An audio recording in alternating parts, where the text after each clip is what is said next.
hangs together. We need Yes. to work out what the Act means. And then there is a separate point on the second appeal, but it may as well be dealt with all of it. Well, that's fine.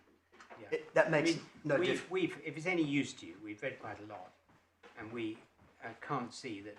We think 2.5 days is just twice too long. We don't disagree, my lord. Good. Excellent.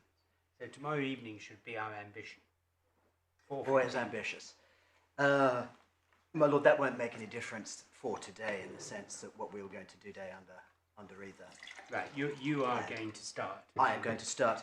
And the only other bit of housekeeping, my lord, is I will be calling on Mr. Rath and Mr. Barlow to assist me with 2 issues on the appeals. That's fine. And with your permission, I'll ask them to come up here, if only for logistics. Absolutely fine. Thank you, my lord.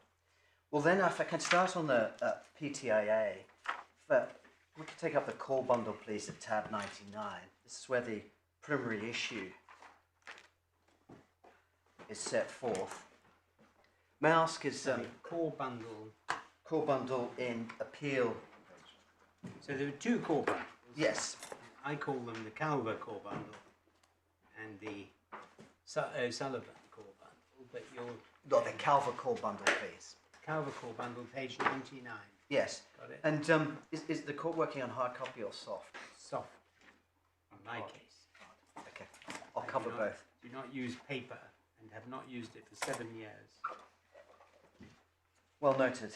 So, my lord, if we could take up 99. Lord Justice Mills, when he granted permission, asked the parties to agree preliminary issue for the purposes of the appeal. Yes. And we see that set forth there. Mm-hmm. And so it's the questions posed as whether Section 5 of the PTA covers those particular judgments. And then over the page, that poses the related question as to whether the compensatory damages under the DTSA are recoverable. And then there's the question of Why do you call it PTSA? PTIA. PTIA. Yeah, Protection of Trade and Interests Act is the acronym we've adopted. So, my lord, that's the question. I plan to deal with this quite simply. Show you the actual judgments concerned from the US court because they're spread over 5 or 6 documents. Yes, we're very troubled about that. We have not found what might be referred to as the judgment, which was no doubt issued in response to the jury verdict. We've only found the amendment. Yes. Yes. Because? Yes. So, my lord, there are a number of documents that give rise to the numbers. There is not, as we would be used to in this jurisdiction, a single judgment and order that brings everything together. What I plan to take you through is the best that we've got.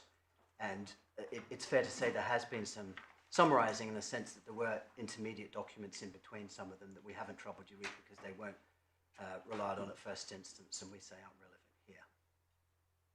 But as you will see, it's somewhat the nature of the beast.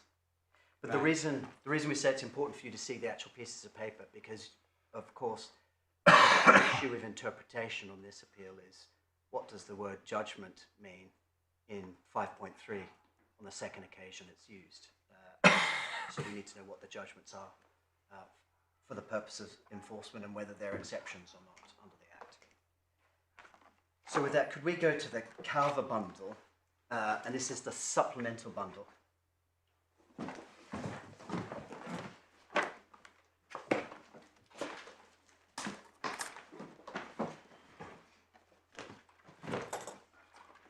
Could we please take up page 30 of that?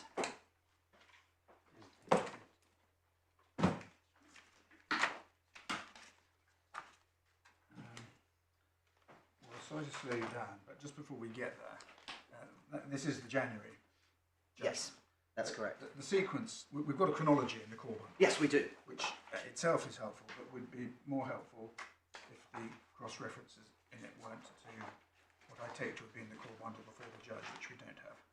But just looking at, we've got the February 2020, we've got the jury verdict in its original form. Yes, based on the instructions.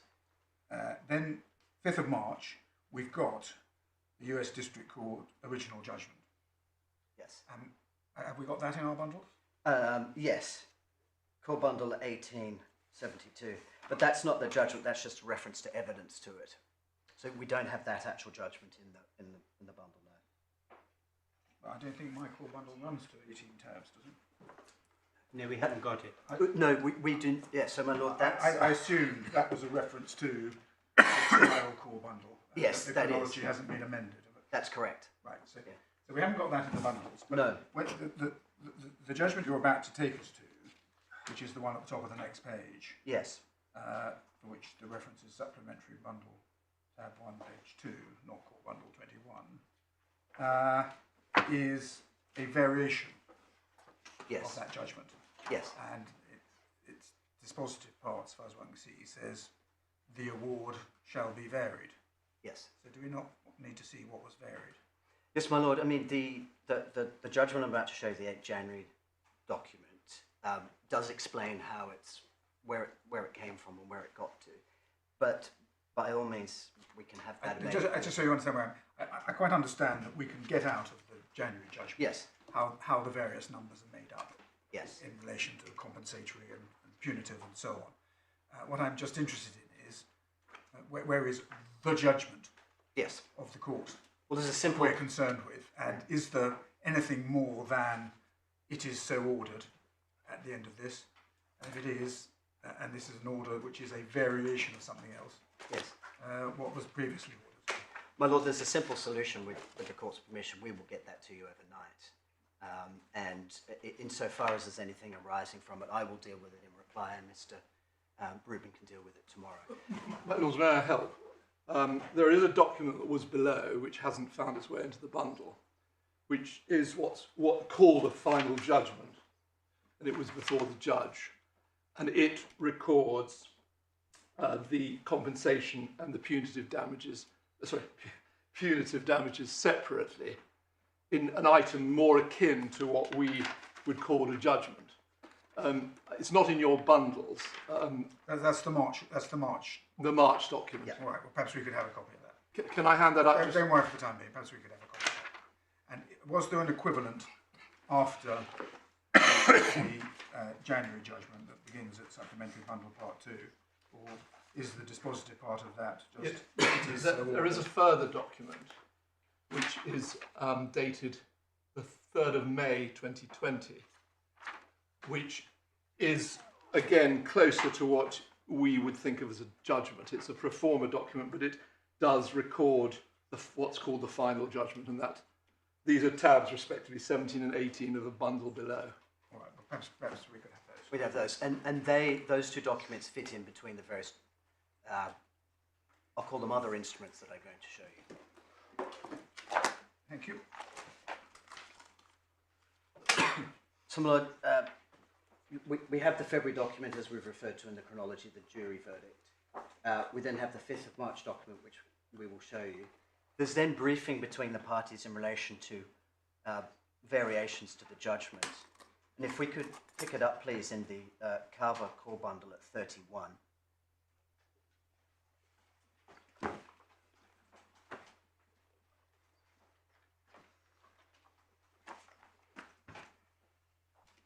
Under a heading, burden of proof. And the date of this document is... That's 8 January 2021. Yeah.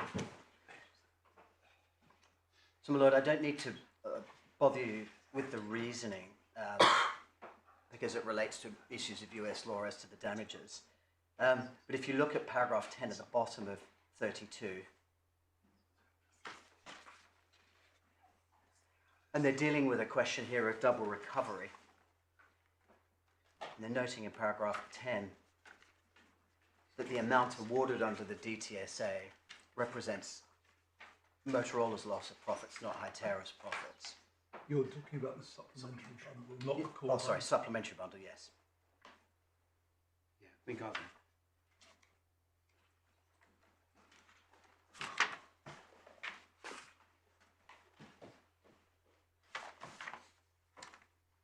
Then if we can continue on, please, to 37 of that of the Calver supplementary bundle.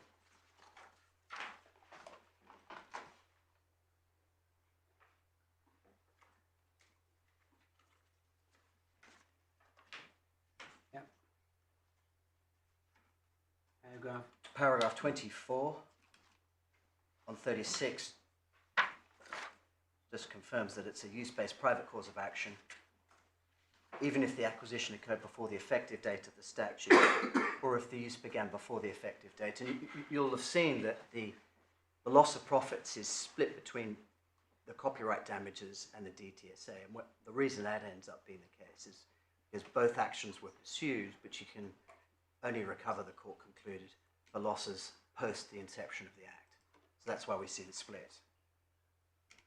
And you could presumably have recovered copyright damages after the inception of the Act if you'd chosen to do so, but it was no doubt more attractive to put them on the basis of the DTSA. I thought you might ask that, my lord, and what we did is, as far as we understand it, what happened was both were put, the matter was, all of the issues were referred to the jury, and the jury came back with that split, and then there was adjustments made. But as a matter of principle, yes, it's in theory you could make no claim under the DTSA, just pursue copyright damages claims. Yes. So on 30,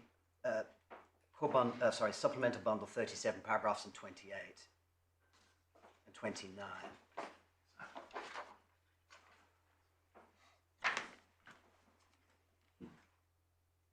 So you get that for misappropriation under the DTSA for the time period, it's 138. The court will award disgorgement of Hytera's profits. And then go to 40 to get the copyright position. And then on page 39 at paragraph 37, you'll see Hytera's profits from its copyright infringement of 136.3. And then the top of page 40,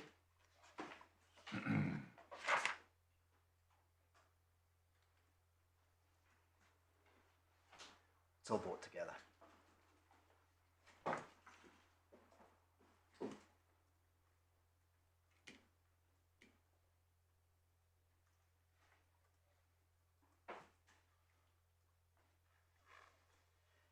And my lord, if you can just go, my lords, go to the next page, which is 41. So this is an order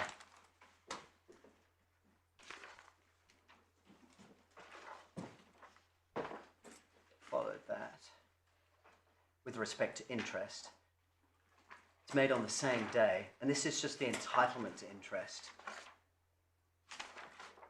Post-trial, there's been a number of supplemental motions, and this one was Motorola's in relation to the interest it should receive pre-judgment.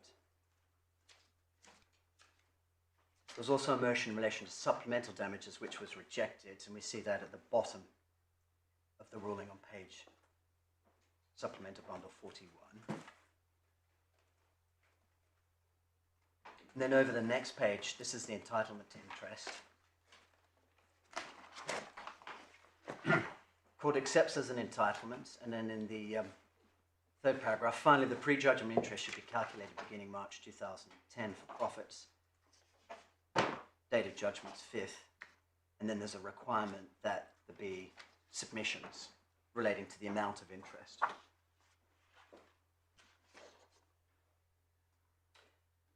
We jump ahead to page 80 of that same bundle.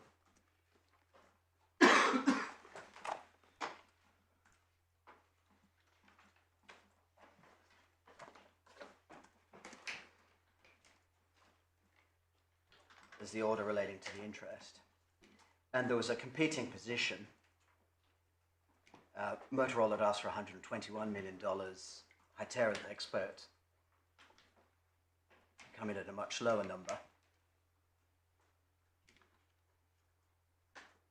Hytera's was accepted. And if you look at the second last paragraph on the next page, 81,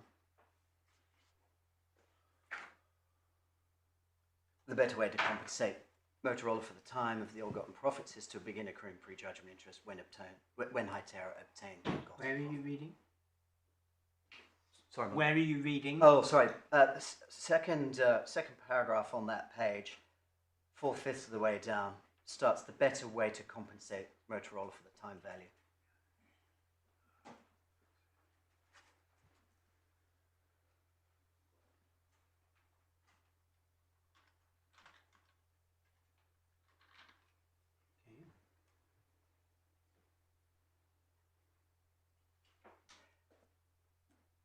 And then the number that Hytera's expert had come up with, we see in the final line of that paragraph. And then at the end of the page, it is so ordered. So that is the interest judgment. There's then two final issues, attorney fees and costs. And if you could go back in that same bundle, please, to tab 43. Page 43. Yes, of the same bundle. So this was another prejudgment motion for attorney's fees. And Motorola sought them on two bases. You can recover attorney fees under the Defend Trade Secrets Act for one test and under the Copyright Act for another test. And the court here dealt with the entitlement based on those two tests. And if you'll deal with DTSA first.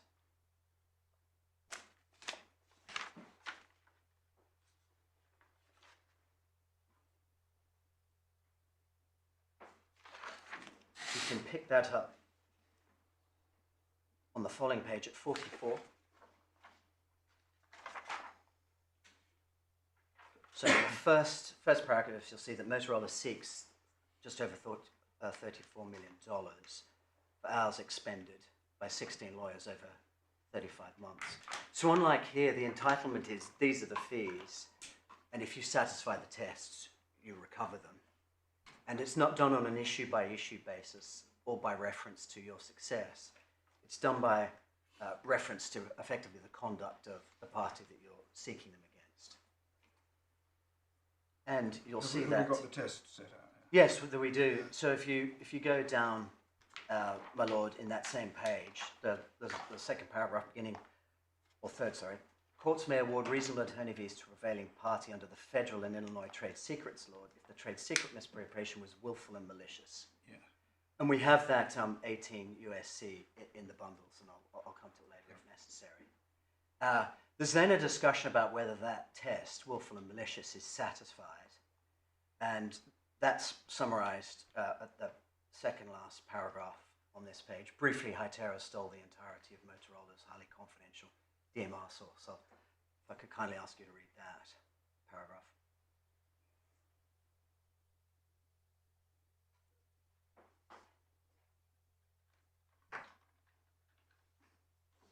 Yeah. Having been satisfied of that, the question is then whether fees appropriate under the circumstances. And we see that in the final paragraph. Motorola acknowledges that attorney fees are never mandatory under federal and Illinois trade secrets law. And then there's a long debate about whether they're appropriate in the circumstance. And that's resolved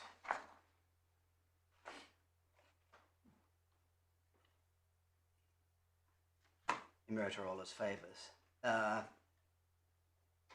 we see that on the page 45, please. Second paragraph. And so because an award of attorney fees for willful and malicious trade secrets misappropriation is within the discretion of the court based on the totality of the circumstances. The test is then considered for Copyright Act, which is different, and we get that in the last paragraph of this order. Similarly, courts may award reasonable attorney fees to the prevailing party under a copyright.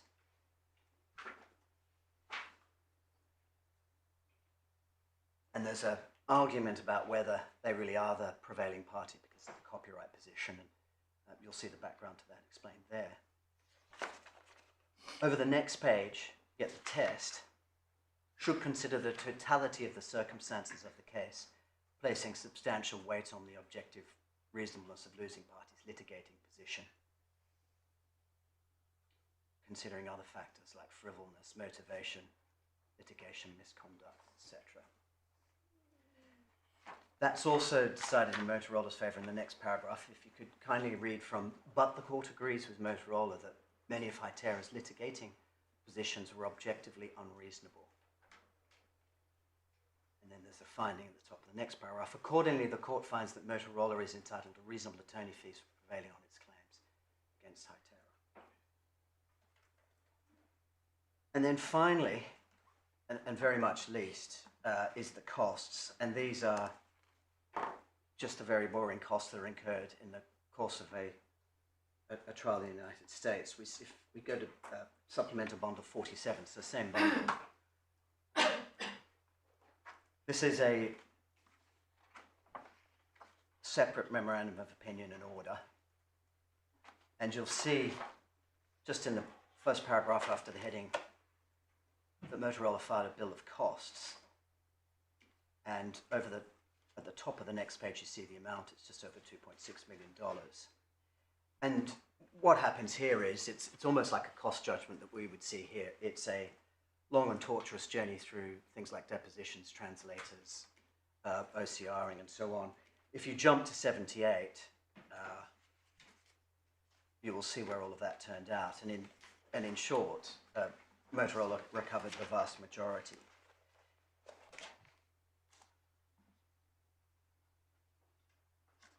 Its entitlement. You see the conclusion, and it is so ordered. 2.6. Which page? Oh, my apologies. It's page 79 of the sub-bundle. And those are all disbursements. They're all disbursements, yes. For lots of reasons, I won't take you through the battle about each of them. Now, there's no distinction drawn in any of this between the costs on the copyright damages and the trade secrets damages. Correct, my lord, yes. So, whereas with the attorney's fees, you had to satisfy both tests, here it's just a question of reasonableness of the amounts. But there's no debate about whether you need to satisfy a test under either of those. They're just awarded.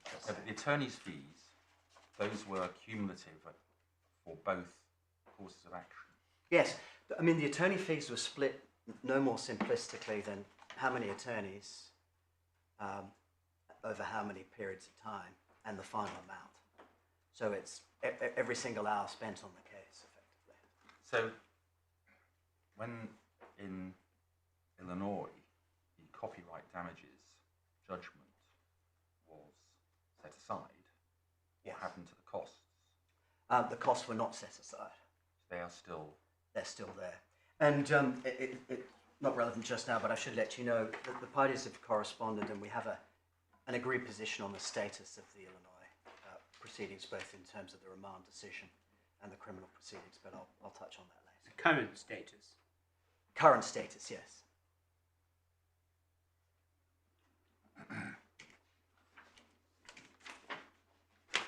So, I'm now going to turn to the authorities. So you showed us page 46, Yes. which is the decision in principle on the attorney's fees, which ends with And then the parties have got to go and agree it, and then somewhere there's an order as to the amount, is there? Oh yes, interest. That's on 80. I was just coming to that. Oh yes, thank you. Almost missed it. And I'm still on fees myself. Oh, so fees, the amount is at 94.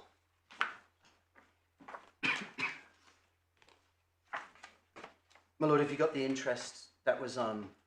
The interest was at page 80. What I'm doing is amending the chronology with the references where we've got them in the bundle. So 15th October 2021. Supplementary bundle. Tab 6. I wonder if I could ask anyway. Yeah, we'll do that. If we can have the chronology cross-reference to such of the documents as are in our bundles where they are. If you like, my lord, we can update it with every document we refer to. I'm not asking you to update it with every document, but... No, that we refer to in submissions with the reference. So you asked about the cost number. It's supplemental bundle, page 80 is the order. That's interesting. No, that's interesting. I think the quantification, you were right, is behind tab 6, page 82. Yes. Oh, sorry, my lord. I thought you were interested in attorney's fees. I am interested in attorney's fees.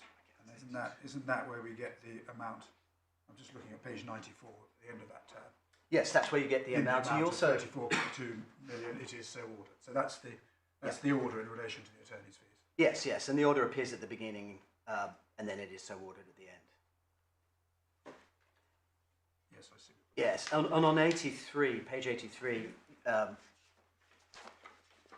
just going to the question that was posed about how it was calculated, you'll see there, so it's rates ranging from $555 to $1,565 for a total of 35,000 odd hours.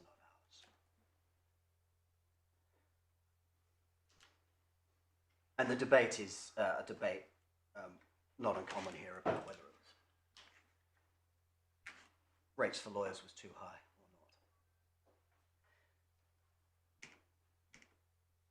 So subject to those two documents that we will provide to you, the 5th March document and the May 2021 document, what I've shown you is the judgments, I say plural,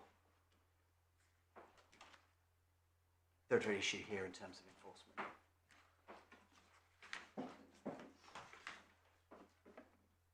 Right. Right, authorities. Well, what are you referring to the authorities to prove? There's two I want to focus on. One is just Rawlin, because we said that sets out the common law position. One is what? Rawlin is the first authority in the Calver Authorities bundle. And the second that I want to spend some time on is obviously Lewis. Once I've been through those two, the rest fall very quickly, as I say.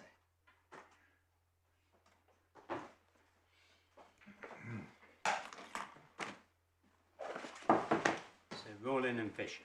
Rawlin and Fisher, yes. Now, this is referred to in Lewis, and it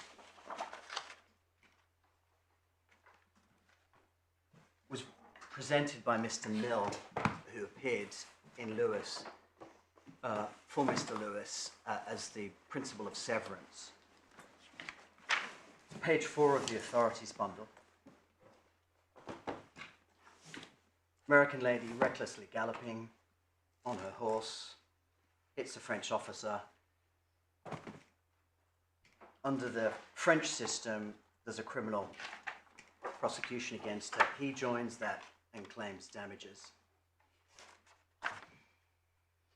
And the question is whether that judgment is enforceable. His damages judgment is enforceable in England in circumstances where it formed part of a... If we could pick up the court's reasoning on page 7. My apologies, page 8. And it's third of the way down. Although the French courts might refuse to distinguish between the parts of a judgment which may be called principal and the parts which may be called accessory, the parts which are by way of punishment and the parts which are by way of civil remedy, it does not follow that the English court in dealing with a French judgment should take the same course. The reference to the Privy Council's decision in Huntington and Natural, which was an Ontario case dealing with a New York case. It says the Ontario court to determine for itself whether the judgment sued on was a penal one or not, and that it was not bound by the interpretation put upon by the statute of New York courts. And then Lord Watson, the court must determine for itself, in the first place, the substance of the right sought to be enforced. And in second place, whether its enforcement will either directly or indirectly involve the execution of the penal law of another state.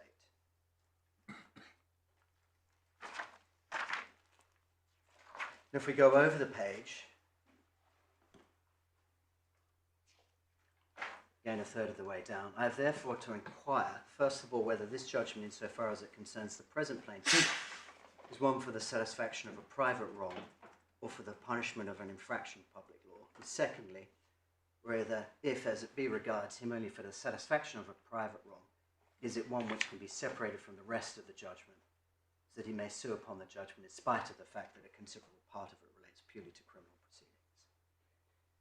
proceedings. And then in the conclusion, which we have on the next page, same point down.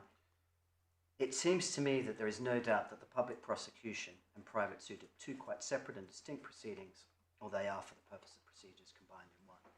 It is a judgment in what is substantially a civil suit for compensation of a person who sustained a private wrong. And then, final section of that paragraph is one in which I must determine for myself whether the enforcement of the plaintiff's right would either be directly or indirectly involve the execution of a penal law of another state. In my opinion, it would not.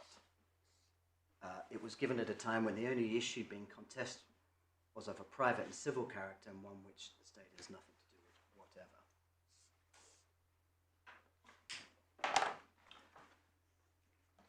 So I don't intend to take you through BA. Sorry. The facts of that case. The facts of that case We get from page 5 was yes. Stage 1, conviction. Stage 2, sentence to a month's imprisonment and a 500 francs. Yeah. Stage 3, may have been at the same time, provisional compensatory damages, civil damages, for 5,000 francs. Provisional because there was no evidence of the injury. And then subsequently, an order for damages payable in the sum of 15,000 francs. So, Yes.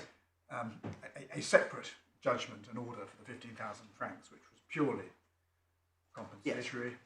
And really the issue was, does it matter that it was a civil remedy granted by a criminal court? That was the issue in the case. That was the issue, and you're right, my lord. So on the 1st of December, the defendant doesn't turn up, she's convicted, month imprisonment and the 5,000 preliminary.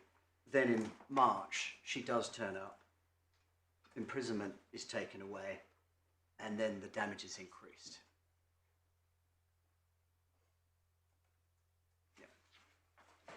The point being, though, my lord, a bit like here, you've got a conglomeration of decisions over a period of time, some penal, some not, and a severance of the compensatory. I don't intend to go through British Airways and Laker because say the Court of Appeal in Lewis didn't follow it. So if we can move to Lewis. It's worth briefly looking at the decision of Nelson J at first instance, and that we find Authority Bundle, page 200.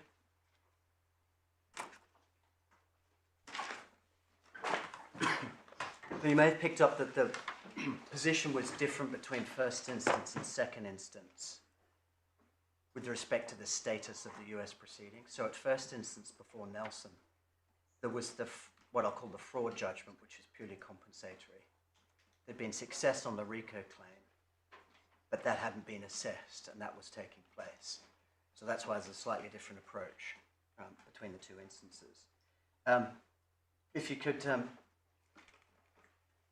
and the argument being made is because there was a RICO element, you couldn't enforce any of this judgment. If you pick it up at paragraph 42,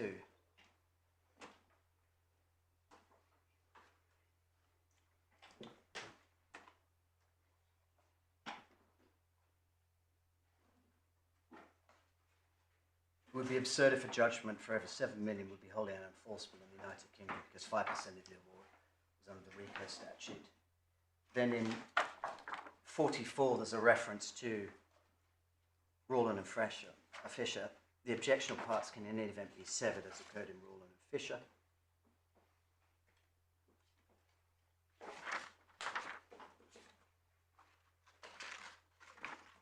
And then if we could move over, please, to paragraph 62 on page 203 of the bundle.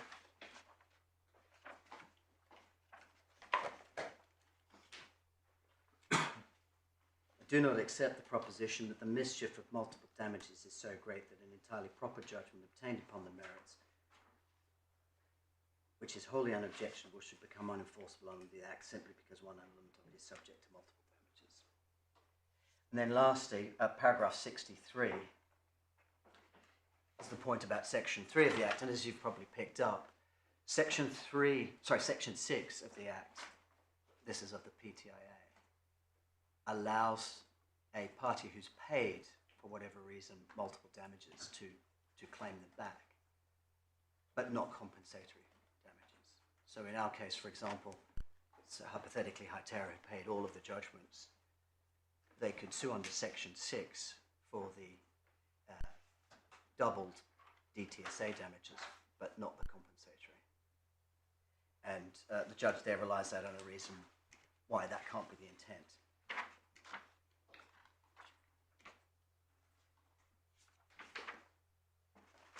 So if we can now go to the Court of Appeal decision in Lewis, which is at 206. And this is the only authority I plan to spend substantial time on. So if I'm going slowly, it's the first and last time I will, but I consider this to be the most important authority on this particular issue of the case. And if we could start with the head notes. It has the benefit of being binding on us. Yes. Yes. Yes, I wasn't going to point that out so bluntly, my lord, but yes. If we go to the head notes, and that'll explain the position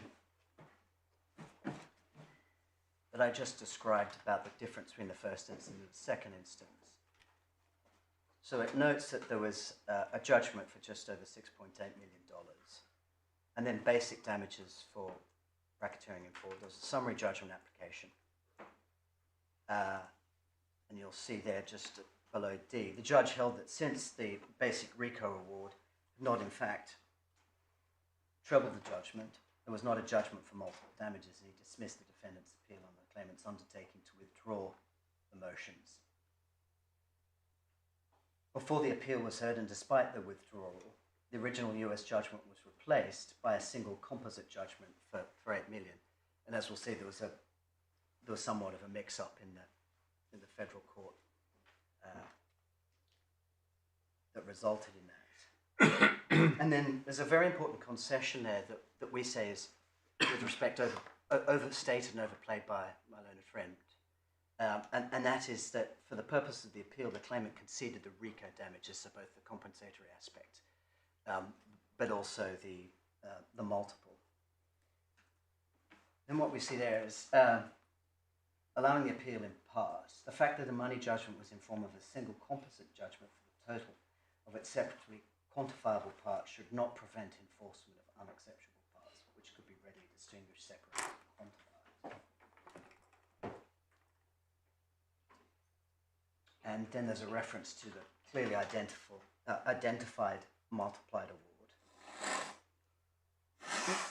And in part of ordinary compensation, compensatory damages for private causes of action, similar to those available under English law, Section 5 of the Act did not preclude enforcement in toto, but was to be read purposively as precluding the proceedings for recovery at common law only to the extent that the judgments for amount arrived at by multiplying the sum assessed as compensation.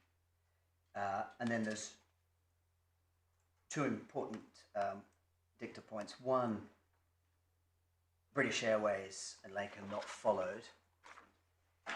And then over the page, Lord Justice Jacobs' notation at paragraph 62 that the case does not decide whether the compensatory part of the multiplier award is registrable. And of course, that's the issue for us here now.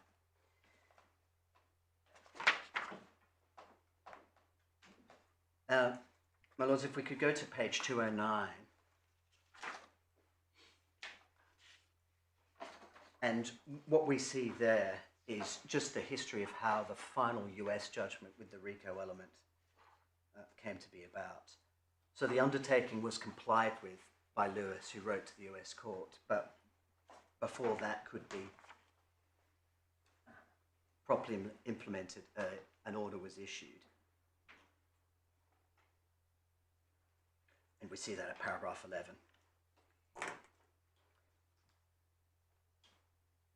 There's then there's the setting out of the Act, and that's helpful for this. If we could look at page 210. The submissions that I will make on how you ought to construe this statute will really be focused on the words, a judgment for an amount arrived at by doubling, trebling, or otherwise multiplying a sum assessed as compensation for the loss or damage sustained by a person in whose favour, and in particular, a judgment for an amount arrived at. Now,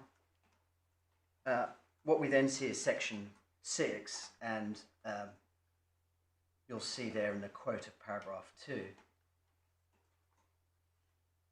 shall be entitled to recover from the party in whose favour the judgment was given so much of the amount referred to in subsection 1 above as exceeds the part attributable to compensation. I don't need to go through Master Whittaker's decision,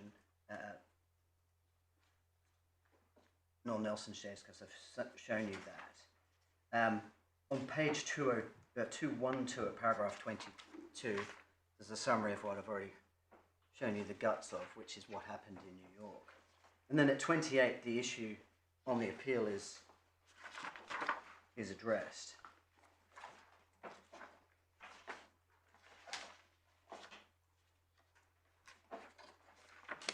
And it's paragraph 29.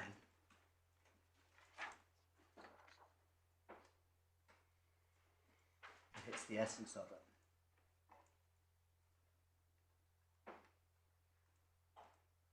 The question is whether, and this is B, the question is whether the fact that the RICO element of the judgment comes within that definition renders the entire judgment a judgment for multiple damages for the purposes of section 5, or whether the RICO element only is to be regarded and thus unenforceable. Put another way, are the words a judgment for, where they appear for the second time in section 5.3, to be read in the sense of a judgment for or including an amount arrived at by the troubling exercise, as the defendants submit, or in the sense of a judgment to the extent that it is for the amount arrived at by the troubling exercise, as the claimant submits. Now, one thing that's, we'll come on to Lord Justice Potter's analysis that follows.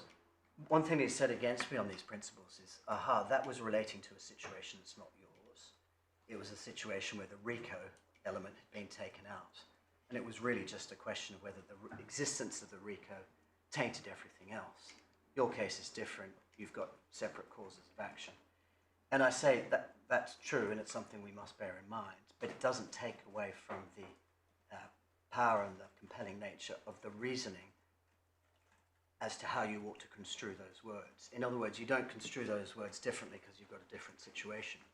You construe them purposively by reference to the policy and looking carefully at what the words mean. And if two Court of Appeal judges have got to the position where they say it really can be only read two ways, either including or to the extent, it doesn't matter what was the underlying circumstances that they were looking at. Those principles and that guidance ought to apply in all situations. Well, that depends on what the meaning of judgment for multiple damages is. Yes, I quite agree. But if you're looking at what it means and you've got guidance as to what those words mean, simply because this was a situation in which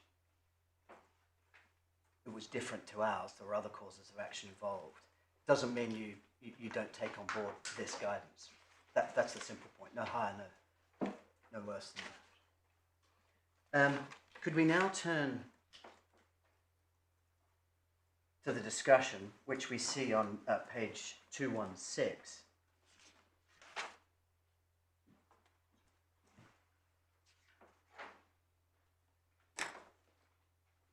And then paragraph 41 is the paragraph where Lord Justice Potter notes that there's no issue between the parties, that the 1980 Act makes it clear there's a hostility towards multiple damages by barring enforcement, including the basic compensatory amount. It's not just that there's no issue, he plainly endorses that. He does endorse it, but as Lord Justice Jacob says later, I don't think this decides it. And indeed, Lady Justice Cockrell, as is now, in SAS, says I'm not quite sure that's what the judge meant, because it's based on a concession.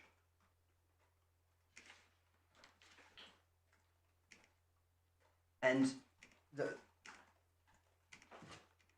if you start at F, it seems clear to me that the provision of Section 5, taken as a whole, begs the question rather than answering it, and they raise an ambiguity properly to be resolved by an exercise of purposive construction, which, if necessary, application of the rule v. Hart. He then says, I derive no assistance from the authorities referred to by Mr. Warwick, and he refers to Dicey, BA and Laker, and then Motorola Credit Corporation v. Uzan.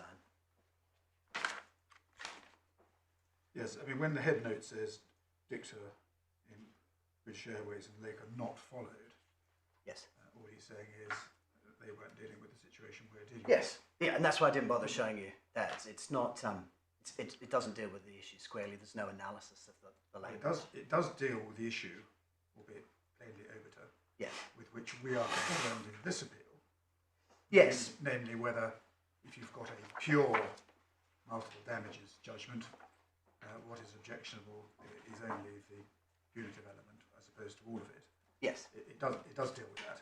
It deals within in the context of an anti-suit injunction, Yep. and I think it was the Sherman Act.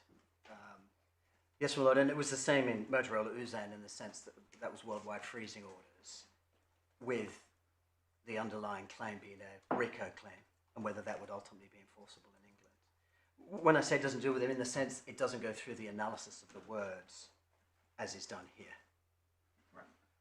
Can I, before we go any further with this, Yes. can we just go back to 5.3 and the wording itself? We haven't Yes. really looked at it in detail on page Yes. 210.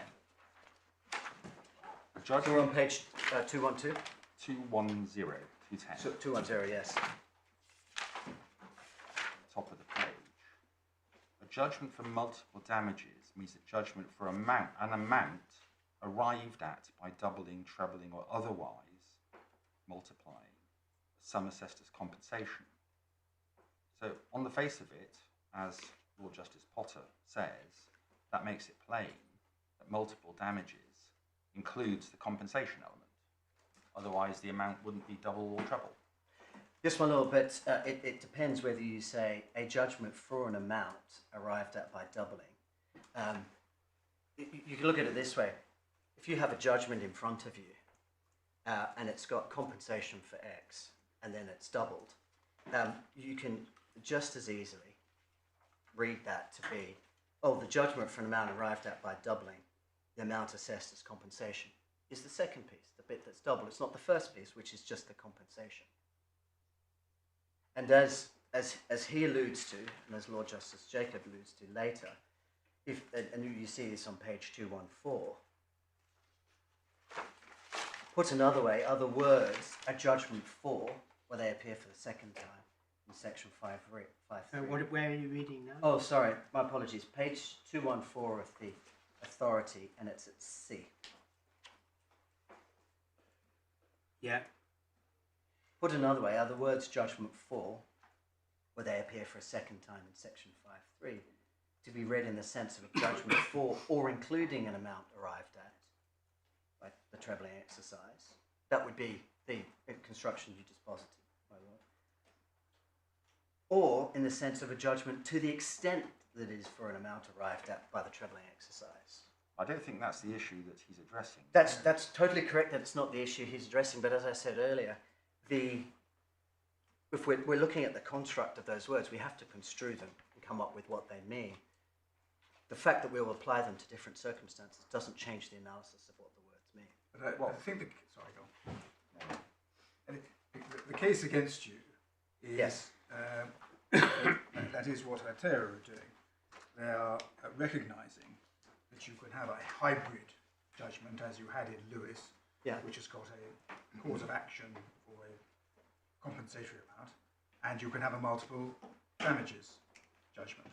Yes. And that what this reasoning is you look at the judgment in the sense of the totality, whether it's in one or two orders, and you look at the extent to which that is a section 5.3 judgment. Yes. And any part of it which is not a section 5.3 judgment, i.e. in this case the fiduciary duty claim, simply isn't caught by any of the definitions of just judgment in subsection 3, subsection 2a, or subsection 1.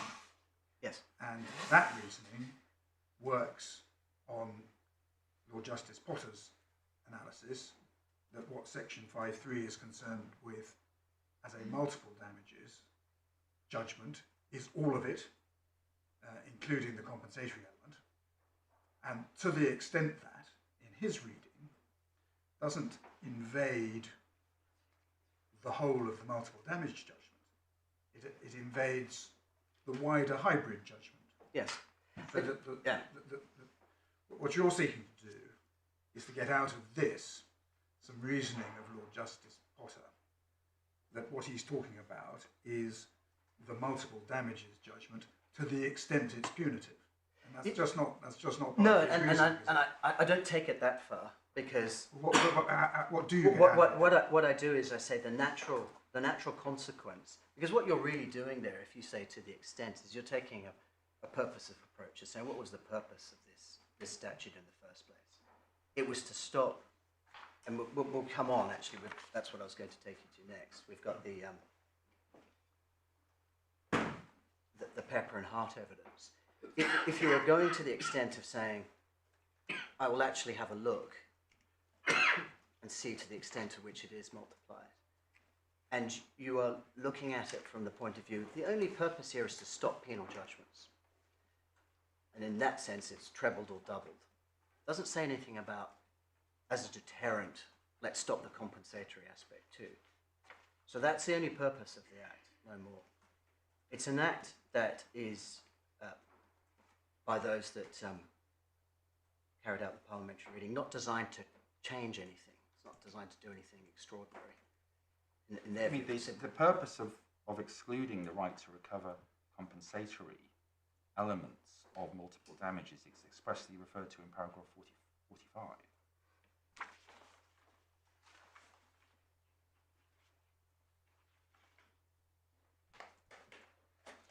Yes, my lord, but if you...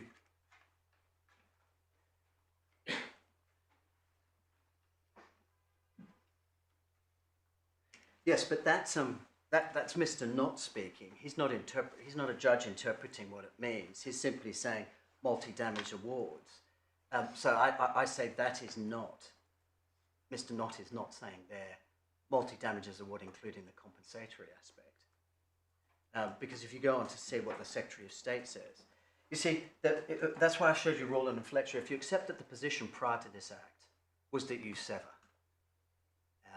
and I think it's accepted both here and elsewhere in the other authorities that prior to the PTIA, it's arguable as to whether you would be able to enforce, say, the DTSA compensatory aspect or the RICO compensatory aspect, because they're not punitive and they're not penal in nature. So if you accept that, and you have the doctrine of obligation, which I'll come onto in a moment, and you have the principle of severance, and you're not trying to do anything that's abnormal or extraordinary, you're really just trying to stop competition statutes in the US that provide for treble damages. You're trying to stop them affecting trading interest here.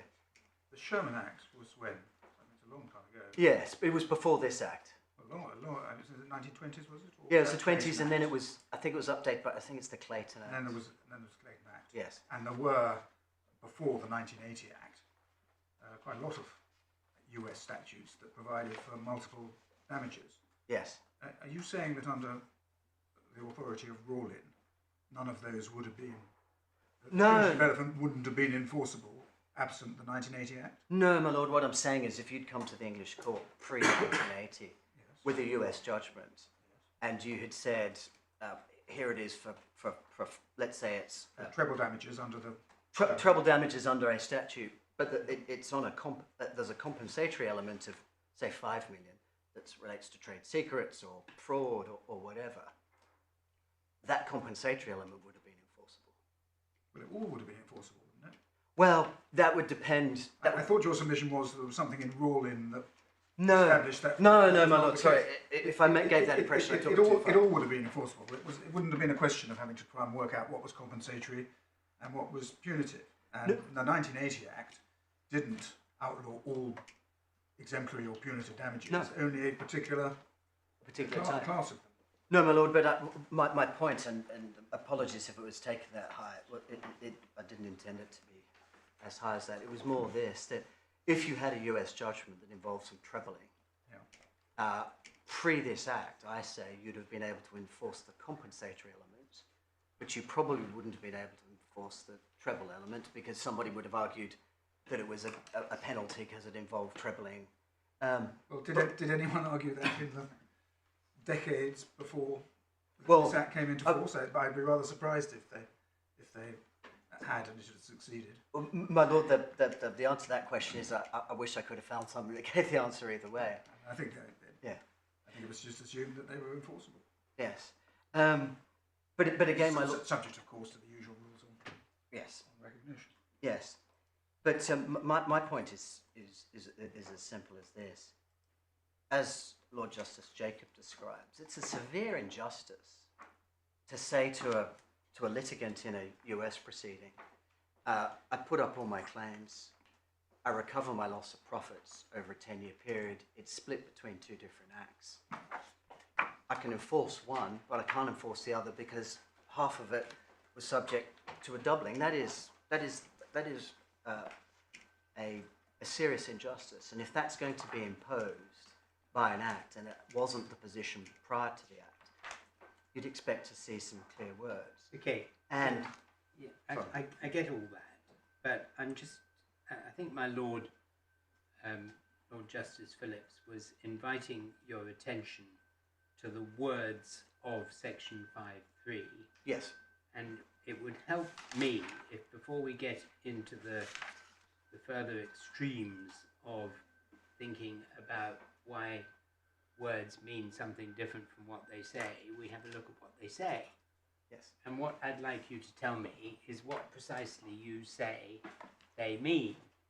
Now, at the moment, reading subsection 3, it seems to me to say, and I've got it at the top of page 210, in subsection 2A above, a judgment for multiple damages means a judgment for an amount arrived at by doubling, trebling, or otherwise multiplying a sum assessed as compensation for the loss or damage sustained, right? yes. Now, just reading that without looking at any authority, it seems to me it's talking and talking about what is a judgment for multiple damages, and is telling you that it is a judgment for an amount, right? And when you ask what is the amount, that is the total amount, is arrived at by doubling, trebling, or otherwise multiplying a compensatory sum assessed. And what I don't understand is how that can be construed on the words. Well, I mean, I want to know what you say, but it seems to me that it's pretty obvious that an amount is the total arrived at by doubling, trebling the sum assessed as compensation. So if I have a sum assessed compensation of £100, dollars if you prefer in this case, and I double it or treble it, I get 200 or 300 pounds.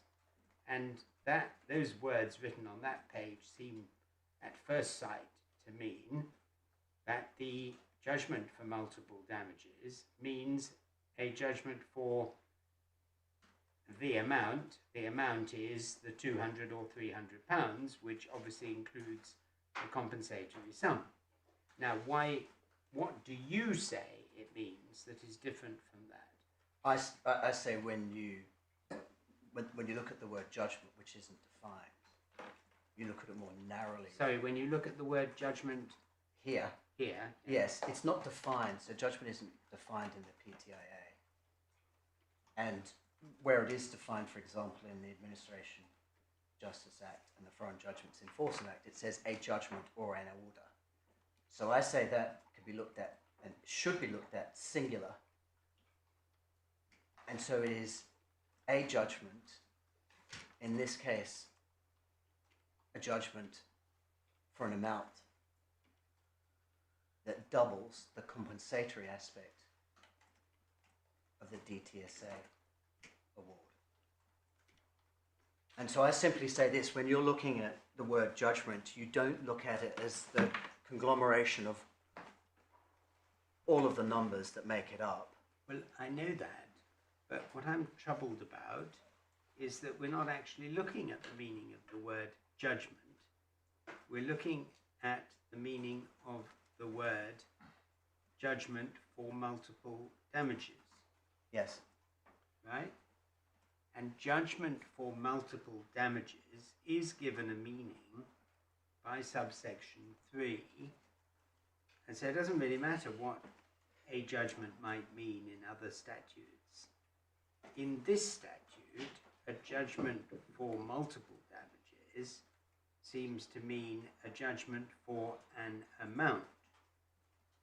And a judgment for an amount is then explained. It tells you what the amount is. It's an amount which is arrived at in that way. Yes.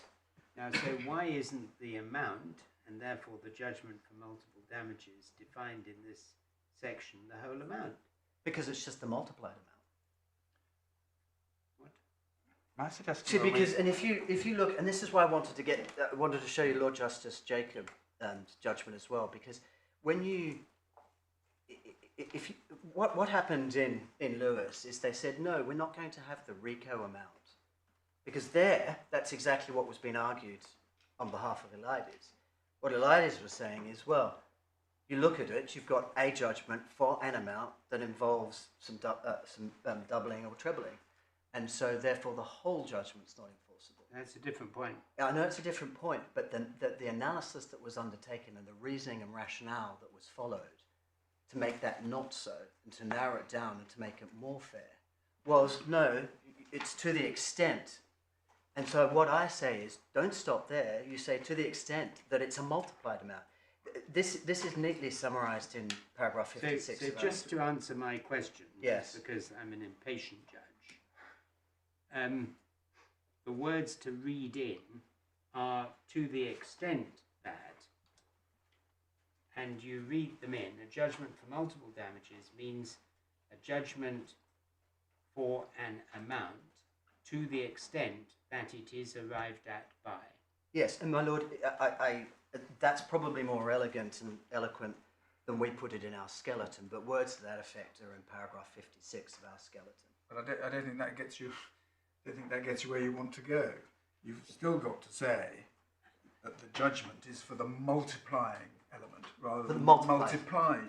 And I think I'd written down that what you wanted to say is to the extent that it is the multiplying amount. Well, that then is what you say the effect of the yes, is. yes. The prohibition is on a multiple damages to the extent that it is the multiplying amount arrived at by doubling, trebling, or otherwise multiplying. Yes. Hang on. The multiplying amount. I mean, you have two things normally in multiplication. You have a multiplier and you have a multiplicand. And I believe the multiplicand is the multiplying amount. Is it? No, well, I'm using multiplying amount as the multiplier. Multiplicand is the compensatory damages in ours. Yes. And I think what you're saying is it's the multiplier to the extent that it is the amount of the multiplier. Yes, that's right, my lord. I.e. in treble damages, it's the treble. It's it's the double on top. Yeah. It's not the treble. The treble is the whole thing. Sorry, yeah, yes. It's the double on top. If compensatory is X and the award is 3X, you say that the amount in subparagraph 3 is 2X. Correct. And in order to get subparagraph 3 to mean 2X, then linguistically you've got to say something like a judgment to the extent that it is for an amount which represents the amount of the doubling or trebling. Something, even that's not very elegant, but it's got to be something along those lines. My lord, it's in paragraph 56 of our skeleton.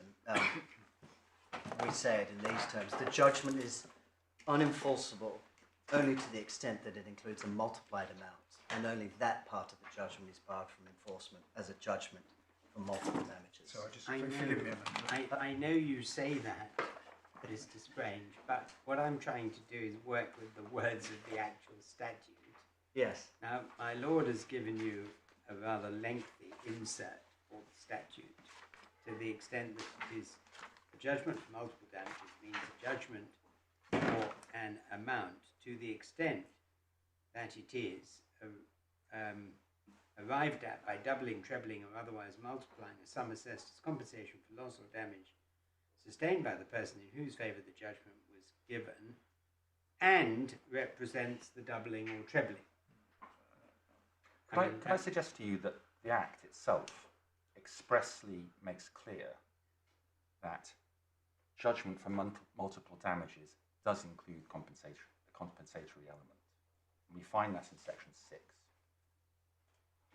Because it starts, Section 6 says, this section applies where a court of an overseas country has given a judgment for multiple damages within the meaning of Section 5.3. Yes. So that is what we're trying to interpret. A judgment for multiple damages within the meaning of Section 5.3. You agree with that? Yes. So there's no doubt what we're talking about there. We then go on to subsection 2. Subject to subsection 3 and 4 below, etc., shall be entitled to recover from the party in whose favour the judgment was given so much the amount referred to in subsection 1 above, i.e. the term we're trying to construe, as exceeds the part attributable, i.e. the part of the judgment for multiple damages, attributable to compensation. So there you have, in section 6, as clear as daylight, that a judgment for multiple damages includes compensation. But my lord, that's with respect, I don't agree, because what that is saying is they can recover from the party in whose favour the judgment was given so much of the amount referred to in 1 above as exceeds the part attributable to the compensation. So I say, with respect to that, but if you're right, you don't need that because it doesn't include compensation anyway. Well, exactly. So if you paid, on the hypothetical that you paid a composite judgment that included multiplied amounts and compensation amounts, you would be able to enforce under this that part that exceeded the parts attributable to compensation. So But this isn't looking at enforcement, is it? It's looking at recovery. And this is anticipating that the judgment which you've paid on this hypothesis included compensation. Is it saying that you can recover that? Yes, but it's saying you can only recover. Sorry, you can't recover that. Yes, you can't recover that. Yeah. That part, but my lord, that presupposes that every judgment in this type of situation is our type of judgment. It could be a type of judgment like in Lewis that has. Well, let's assume this. Let's say our copyright compensation award hadn't been attacked by the Seventh Circuit and was still here. Then your analysis wouldn't apply, because there would be what would fall into exceeds the part attributable to the compensation. Well, that would depend upon what 513 meant. So I don't think, I think either party can grab section 6 and say it helps them, depending on their interpretation of section 5.3. But I'm still, I mean, I understand all these arguments, but I'm still would like to have your submission as to precisely how, for all cases, section 5.3 is to be construed. I think you've made the submission, and I would be, for myself, inclined to accept it, that it can only mean one thing. It must have a single, sensible meaning. If it's ambiguous, you need to spell out for us what the sensible meaning is on the proper construction of the statute, which includes section 6, but we need to look at 5.3 because then we can go forward on our case. Yes. And test it with other facts. Yes. So do you say what my lord said, or what then I repeated him to have said? That's my lord, Lord Justice Popplewell. Or do you say something else? What are the words? How do you want it read? And I want to write it down. That's my point. My lord, could you please take up the Calver core bundle at page 32? Yes, indeed, I will.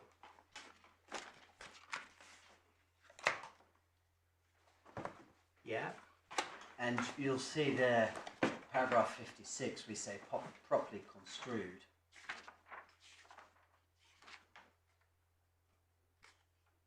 Yes. And then we say, judgment for these purposes includes one whereby a foreign court awards compensation to an injured party in respect of various causes of action. And then this. But you say just to the extent that, and that my lord has put to you, that doesn't get you home. Because that doesn't get you what you want. Well, because you've got to address the amount point. The amount point, but I think my lords, not that I would ever cavil with my lords. Drafting, no, but I think his drafting didn't include the important words that I then added on in our skeleton, trebling or otherwise multiplying. And only that part of the judgment is barred for enforcement as the judgment for the multiplying, for the multiple damages. Hang on. So you've added... So only to the extent that it includes a multiplied amount. Right, and that's what you want to add. Yes. And my lord, could I mean, kindly ask could I you... just beg? I'm begging now, Mr. Sprain. Yes. Can you read out the section with your insertions? I will be able to work out, because I'm quite quick on the uptake here, I will be able to work out what the insertions are. But read out section 6.3. Yes. From scratch. From scratch, yes, I'll do that. And tell me how it should be read for good and all in all the cases that will ever come before these courts. So, subsection 5.3. In subsection 2A above, a judgment for multiple damages means... Hang on, I'm sorry, I've somehow managed to lose it. Yes, good, please. Got it. So, subsection 5.3. In subsection 2A above, a judgment for multiple damages means... Yes. A judgment for an amount... Yes. Only to the extent that it is arrived at by doubling, trebling, or otherwise multiplying the sum assessed as compensation. Only to the extent arrived at by doubling, trebling, etc. The only words you want to read in are only to the extent that.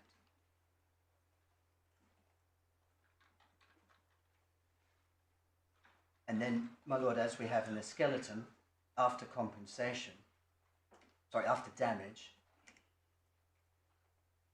only that part. Sorry, where's that going in?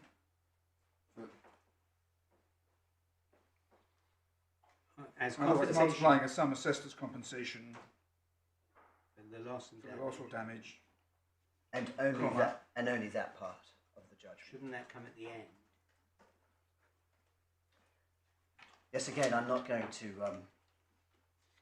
was argue gotta drafting, be- but the point is that it's the multiplied number only, and not the amount multiplied. You don't mean the multiplied, because we're dealing here with what is caught, not what is accepted. So you don't mean the multiplied part. The multiplied part is the compensatory element. Yes, so when I say... multiplying... Sorry, my lord, we're at cross purposes. When I say multiplied part, I mean the net result of the multiplication. No, you don't, because the net result of the multiplication is the whole lot. The trouble is, before we put this bit in, which Yeah. was, I'm going to focus on again, but before we put this bit in, what you've done so far doesn't get you round the fact that if you have a judgment for $300, which is calculated as $100 compensatory and $200 as punitive, your formulation gets you to $300, not $200. You've got to add something more to what you've done so far. because to the extent that it's an award arrived at by trebling, covers the whole of the $300 award. So we've got to now put something in, which is what you want to put in, but it's limited to that part, which is what I call the multiplying amount. That's maybe not a very clever phrase, but that's what you're trying to get in, not the multiplied amount. No, because we're on the prohibition aspect of this. but my lord, It's the multiplying amount. So what words are you going to add after? but my lord, isn't that achieved as we've put in the skeleton on only that part? So so if you've got a judgment, as we've said, only to the extent. But those aren't words that work. Those words, I've got those, only to the extent that it includes a multiplied amount, and only that part of the judgment is barred from enforcement as a judgment for multiple damages. But that doesn't work. That doesn't in work this because section. that's the what you're rendering unenforceable by that formulation is the compensatory element. You want the reverse of that. Yes, but my lord, isn't that what achieved? words are you going to put in instead of that? Because that doesn't what that does is say a judgment is unenforceable in respect of the compensatory amount. That's the effect of adding that bit. It's what you said, what my lord said before. You've got to the have amount point. My lord, I thought the way we framed it in our skeleton, where it's clear that it's only to the extent and only that part. Yes, but the part you've identified there is the compensatory element, and that's not what you want to be unenforceable. It's the other half of it you want to be unenforceable. You see the point I'm making? I'm not saying you can't do it by adding something at the end. Yes. And what I was suggesting you need to add at the end is not a reference to the multiplied amount, which I understood you to mean. No, my lord, will The end bit that to was which a the multiplication Yeah. is applied. Yeah. It's the bit that applies the multiplication that you need to try and get into the definition, because the definition is what is prohibited. And I was trying to formulate that for you as the multiplying amount, but you may have a better formulation for it. But No, my lord, I think this discourse over the last 5 minutes suggests that I don't. But the point is this: whether our formulation in 56 or the other suggestions I've made are good or bad isn't really the issue here. The issue is whether it can be read that way. And the answer to that, I say, is yes. Sorry, but just if we wrote down that, as well as your to the extent that you put in, Yes. put at the end, and only to the extent that it includes the multiplying amount. Does that achieve what you? Yes, because then it wouldn't be the compensatory. That leaves enforceable the compensatory element, Yes. and brings within the definition of what is prohibited what I call the 2x of treble damages. Yes. And And we know how the draftsman addresses this very point, because he does it in subsection 6.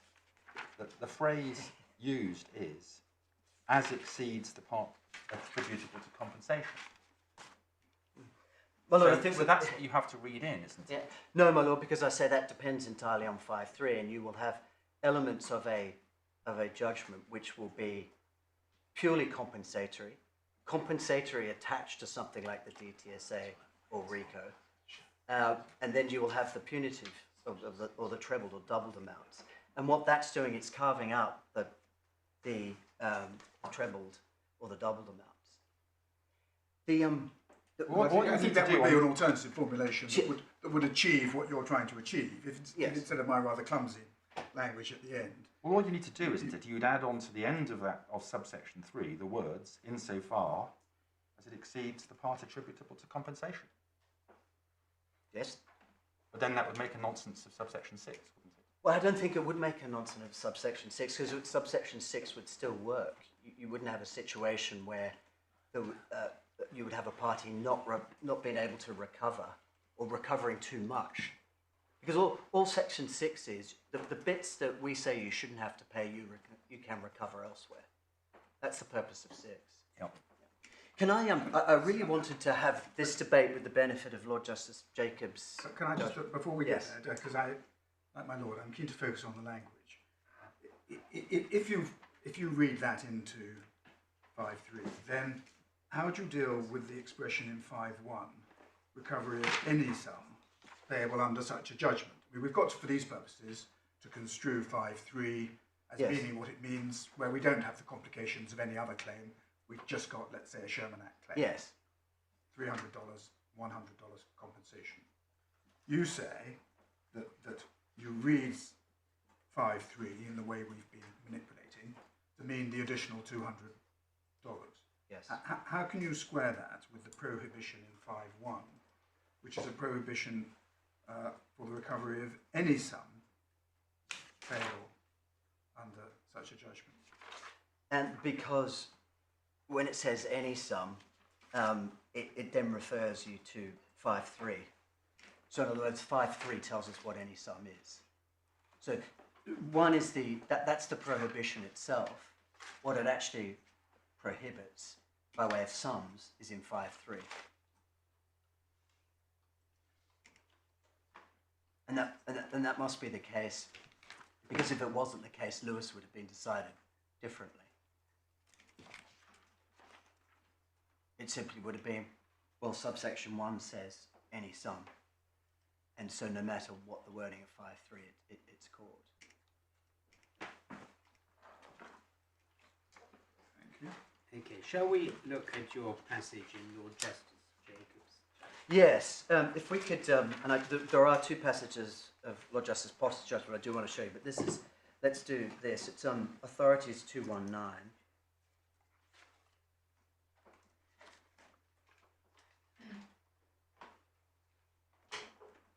So he was of the view that wasn't a need for pepper and heart. 3 ways of reading. Sorry, which paragraph? 57.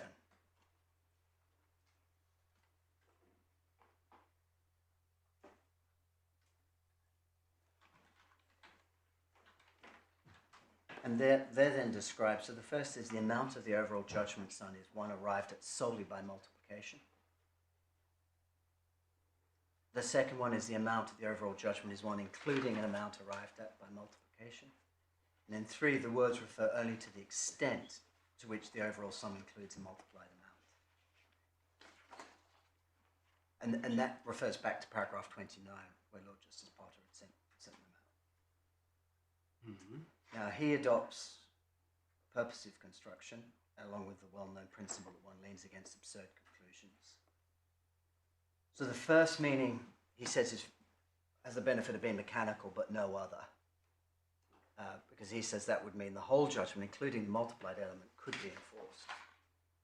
And so that doesn't make sense. Then there's the second meaning, and he says that gives rise to the absurdity that an award for compensation damages unconnected with could not be enforced if it was such a sum. Notes that that would be the happenstance of local procedure, kind of intended such a whimsical result, and would give rise to a severe injustice, depriving a party of compensation of a purely compensatory award.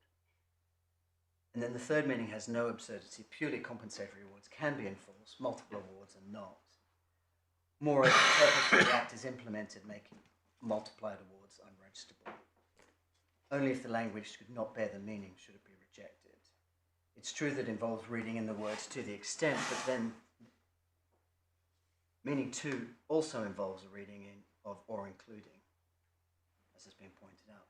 Meaning 1 is so absurd that no one supports it. So one must read something in, and the only sensible choice is meaning 3. And then there's the extra word, it doesn't deal with the enforceability of the compensation part of a multiplied award. And it's not contended.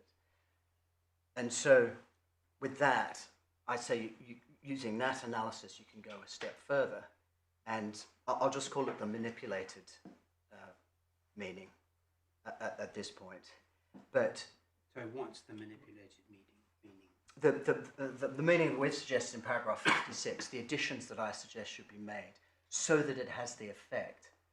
That's your meaning. Yes,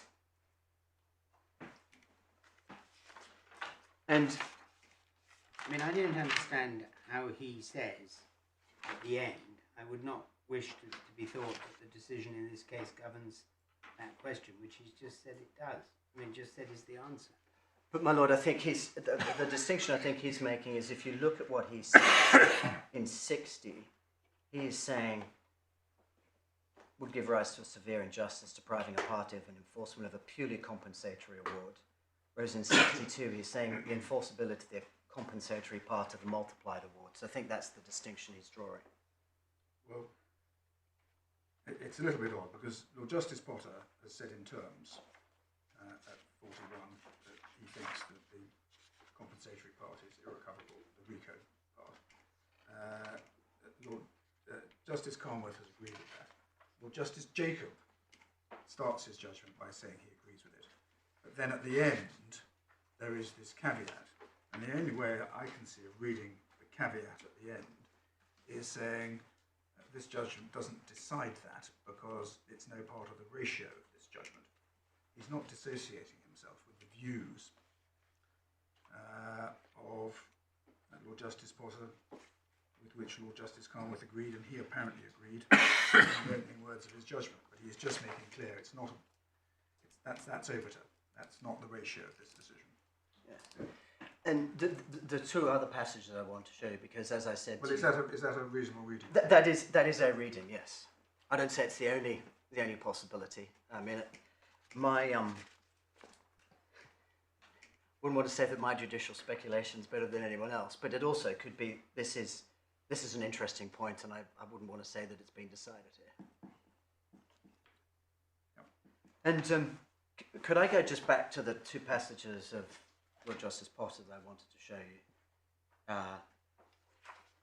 I mean, I'm sorry to be so dense about it, but he said the third meaning has no absurdity. Purely compensatory awards can be enforced. Multiplied awards not. And what multiplied awards means to me is the amount reached by multiplying. In other words, the total amount, including the compensatory element of the multiplied award. So that's why I find it inconsistent when he then says, I'm not deciding that. Because what he says is the statute. That's what he says the statute means. And we can't have this imprecise. You know, the statute can only mean one thing, for good and all. And it's got to say the same thing, whether you're talking about your case, Lewis's case, or 50 other cases. Quite. Well,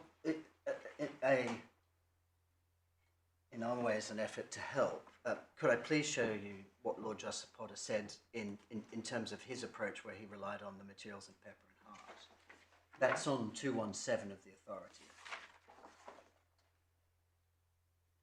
And I think Lord Justice Phillips had picked up paragraph 45, so maybe we could start there. We look at the quote from the Secretary of State. C. On competition judgments, the existing situation under ancient principle of our law is that courts will not enforce criminal penalties. The bill will make clear that triple damage judgments will similarly not be enforced. And then at E, Clause 5 restricts the enforcement of overseas judgments. It may do no more than declare that what the existing law is and what the courts might apply, and puts it into statutory form. It does not raise a tremendously important point of principle. Easily said. Yeah, yes, don't disagree with that. So if we go to 48, in my view, I mean, insofar as one gets any Pepper and Hart help on the point that he was dealing with, yes, he seems to say, what it's what's not said rather than what is said. What is said is it covers all of the multiple damages judgment, including the compensatory element. But what is not said, clearly, is that it's intended to go any further than that. That doesn't help you very much, but that's what he gets out of the Pepper and Hart materials, which I can understand why Lord Justice Jacob might have thought wasn't terribly helpful, because it's what wasn't said rather than what was said. But Yes, and also that's the extent to which the pepper and heart materials dealt with the point that mattered for this case. yes, and I mean, I think their context only. The construction exercise, I say they're not helpful. It's just the purpose. And if you pick up paragraph 48, it's a statutory exception to the broad principle of recognition and enforcement of foreign judgments observed over several centuries. At first in the name of the comity, but later under the doctrine of obligation.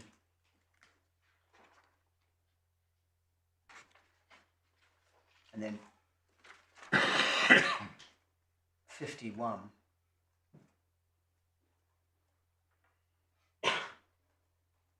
So far as the non-RICO elements of the judgment concern, the US court documents in this case make clear that the judgment sought to be enforced consists of some in respect of ordinary compensatory damages for private causes of action similar to those available under English law. In my view, it would be both desirable and appropriate that enforcement of those elements should be open to the claimant unless plainly precluded by the terms of the 1980 Act. And the approach to the construction of that should be based upon that premise. And then there's the reference to Rawlin and Fletcher. And in this, however, the decision indicates rightly, in my view, that in a situation where the court is asked to enforce a foreign judgment for a particular sum, and it is faced with a plea by the defendant that the judgment is unenforceable, it should first examine whether and to what extent the judgment falls within the exception to enforceability relied on. If upon examination it is apparent that part only of the judgment falls within that exception, the court should consider whether the unexceptional part can readily be distinguished, separated and quantified for the purposes of enforcement. The fact that a money judgment is in form a single judgment for the total of its separately quantifiable parts should be no barrier to enforcement in respect of the part or parts which are unexceptional. And then perhaps I can ask you just to read paragraph 53.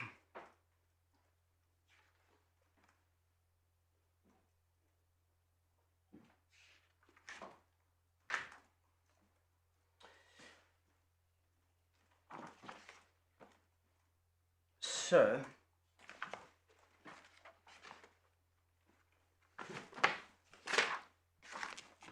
there's then just the three cases that have properly assessed Lewis at first instance. I can start, please, with Lucasfilm, which is at 308.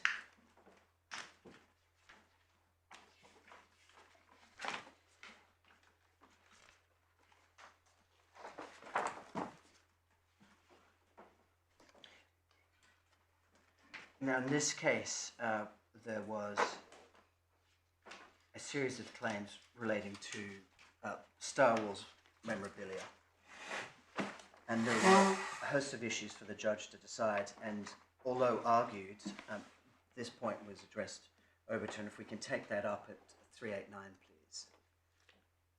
389? Yes, 389 of the Calver Authorities bundle.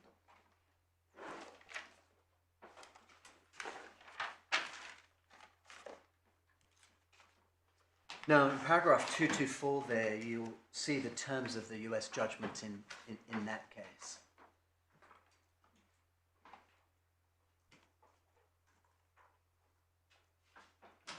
And there's the copyright infringement for actual damages, and then it was the Lanham Act in that case.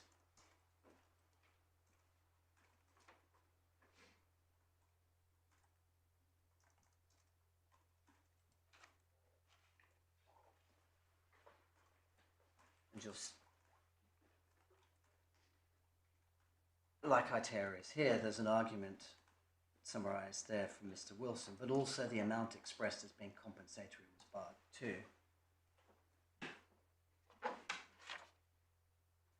226.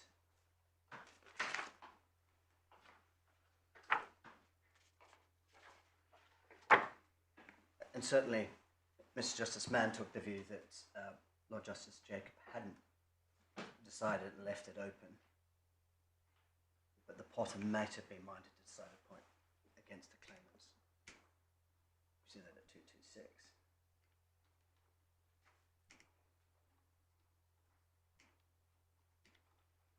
And then in 228, he observes that Potter LJ and Jacob LJ adopted a purposive approach. They determined that form did not govern the matter. The fact that the overall judgment was wrapped up, which included entirely compensatory elements, did not mean that one had to take the whole sum as falling within that expression bar enforcement.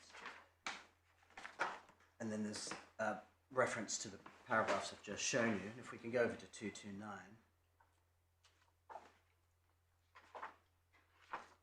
You notice there that equally important, the court considered that there was no reason in policy why the untainted compensatory elements should be rendered irrecoverable, and good reason in policy why they should be recoverable. And he adopts a purposive reasoning.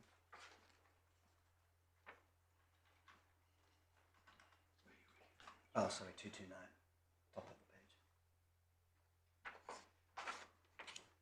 And then he says here, I would respectfully agree with that and would go further. I think the same purposive reasoning leads to the conclusion that the genuinely compensatory element of the award subject to multiplication should be equally irrecoverable. I struggle to find a reason why there should not be. Imagine a case where the damages are subject to trebling, but the claimant chooses not to avail himself of that option. There is no way in which the judgment in that case would fall within Section 5. Then take a case like the present, where the claimant chooses to claim the benefits of multiplication. Why should that fact now deprive him of enforcing the generally compensatory element?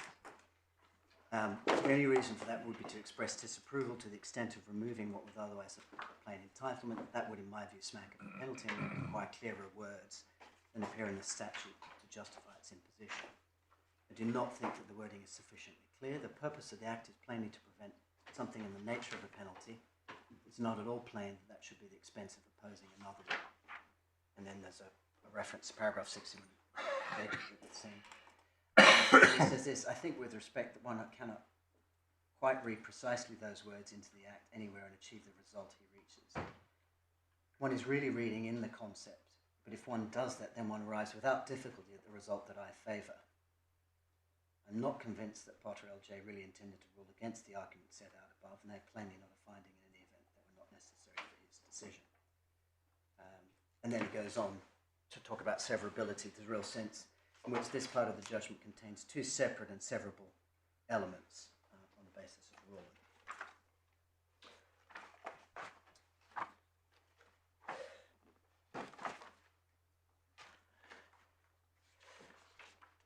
And moving right along, we then go to service temp.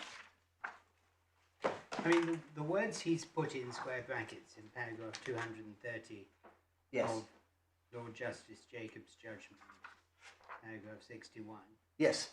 are very misleading, because it makes it look as if that's what he said, but it's not what he said. Yes, my lord, I'm never a fan of selective quoting, but I'm not sure I can offer No, but any I'm just comment or pointing it out, assistance. because if you only took what Lord Justice Jacob had said from this judgment, you wouldn't know what he said. Anyway, there we are. So could we please take up service temp, which is at 422. Yeah.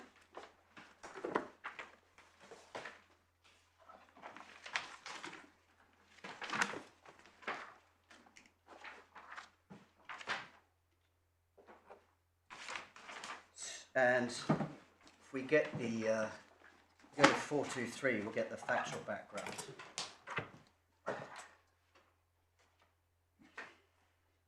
And it was a temporary personnel contract, ironically relating to services for Motorola Inc.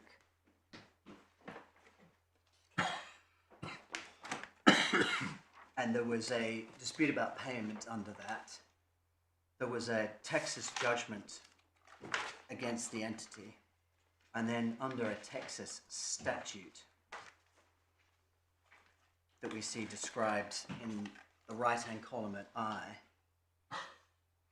the Texas Uniform Fraudulent Transfer Act, there was another judgment against the individuals, and that's what STI sought to enforce in Scotland.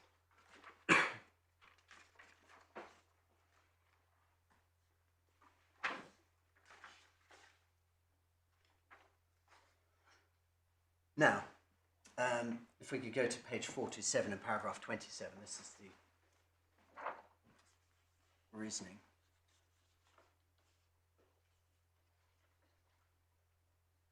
It's a comment that it's a remarkable act, and that it depends on what it does, but if it applies as I say it does, it's not remarkable. It was in many ways doing one thing, and that was stopping the penal elements of treble damages judgments being enforced. There's a reference to British Airways and Laker at sea, and the notation there that Parliament has shown a clear hostility towards awards of multiple damages and above the recovery of the compensatory element of such awards as well. He refers to Lewis and Eliades.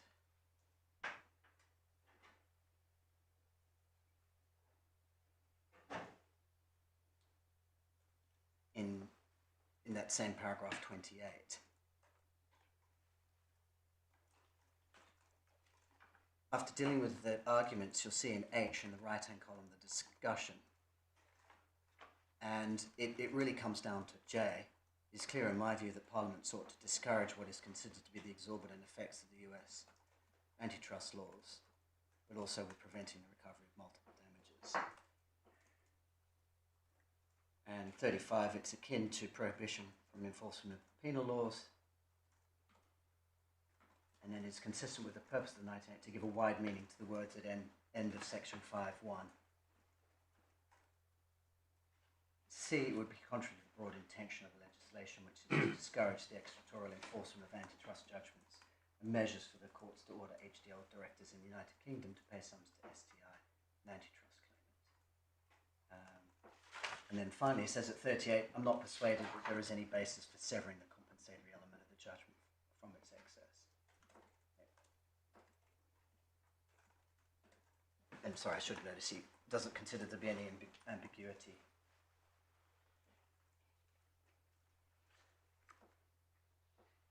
And what's missing from that, I say, is a consideration of Rawlin on the question of severability, the doctrine of obligation. And there's no real analysis of the key words themselves in 5.3 that we've spent some time on.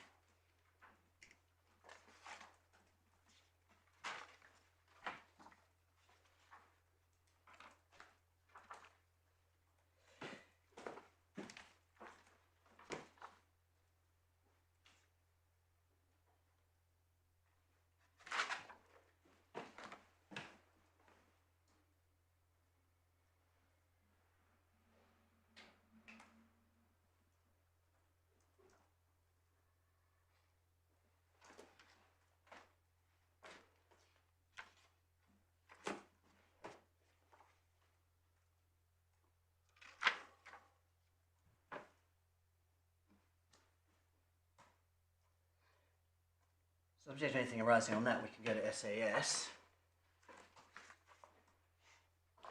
which starts at page 452.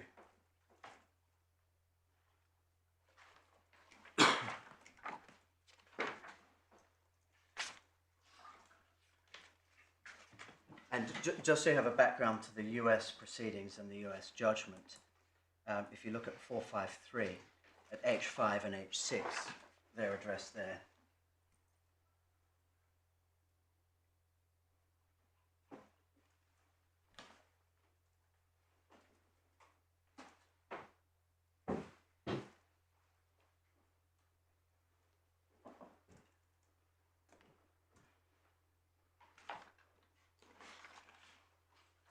There's 26 and then double to 56 under the UDTPA.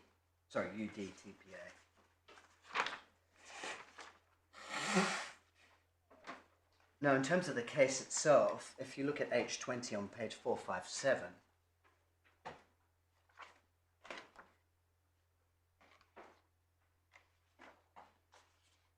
SAS was stopped. and in any event, Henderson would have stopped them. So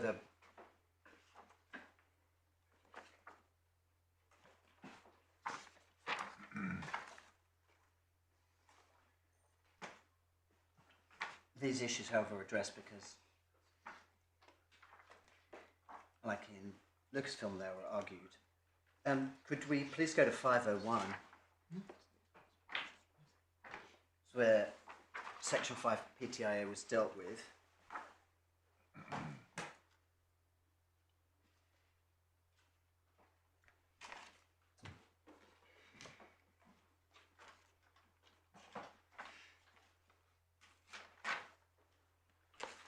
And as the judge notes at 215, no English decision considers Section 5 of the PTIA as part of its ratio. Reference to BA there, and then in paragraph 217 of the page.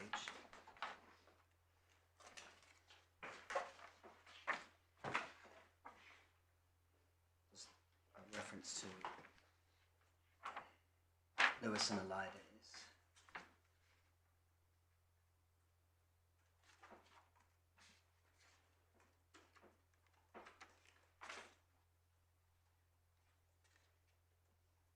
And the now well-versed paragraphs from Potter at 41 and 53 and Jacob at 61 and 62 are addressed.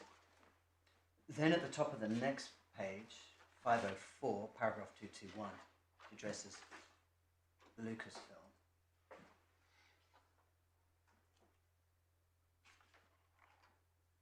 Notes that the case provides significant guidance given the purpose of the approach here adopted for the construction, so she's quoting Justice Mann there. She quotes 230 from that judgment, which I've already shown you.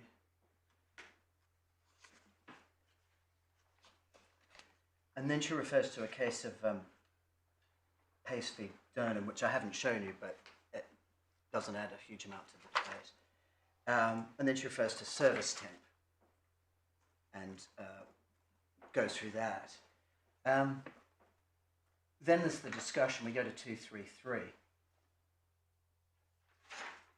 And WPL submitted there that the true course is follow the line indicated,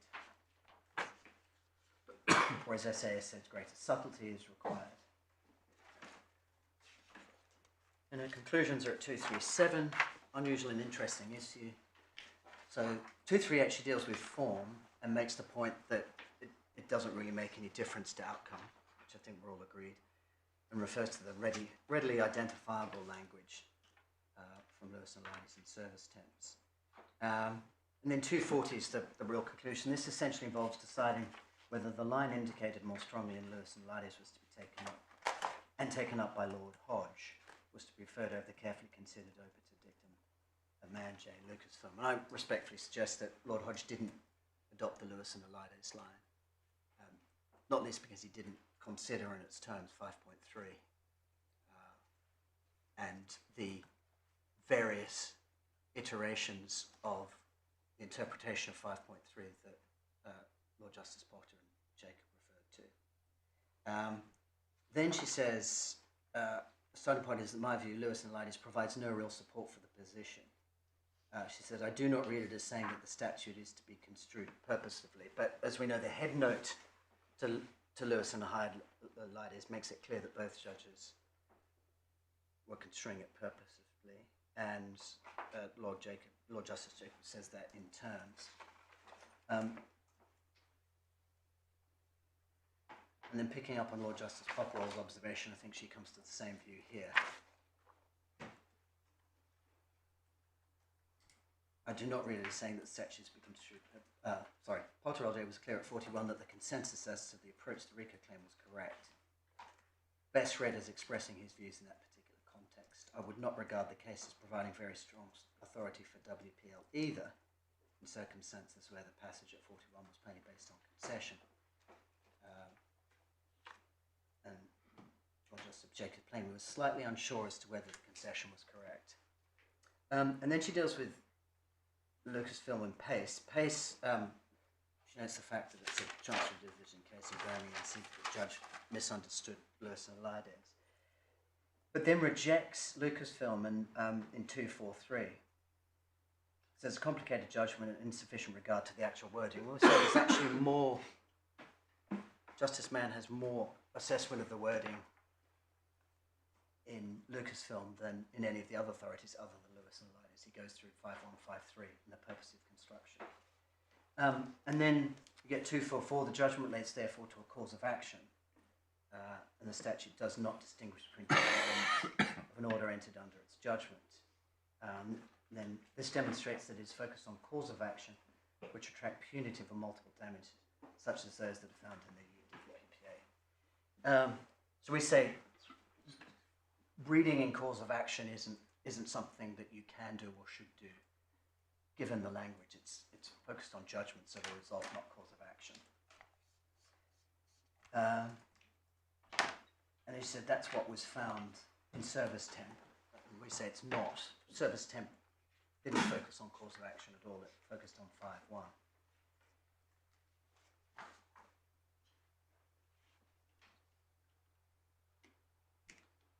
Then she says,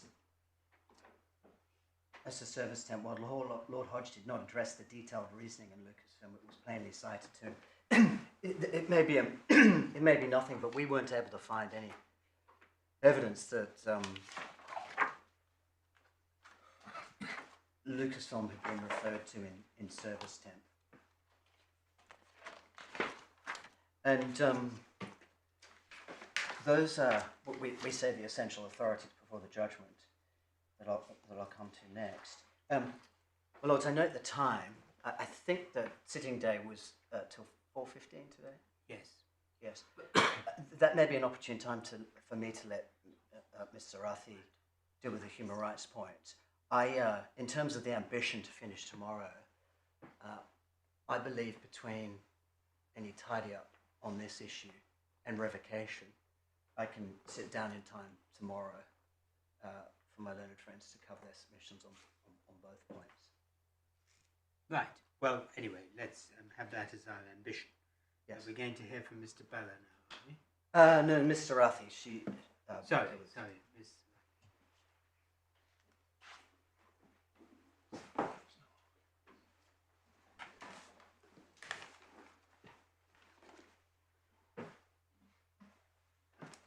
I mean, you're very welcome to come to the front row, which would help us hear you, but it's probably Yeah, inconvenient. thank you, my lord, I will do that.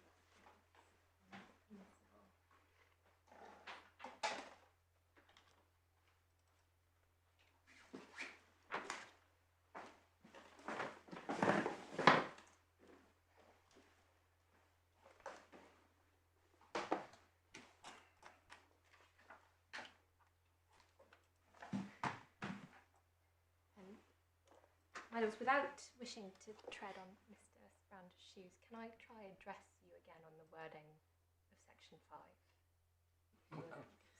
Okay. Quickly, I think. Quickly, okay. Yes. Possibly easiest to do this by reference to the Act itself.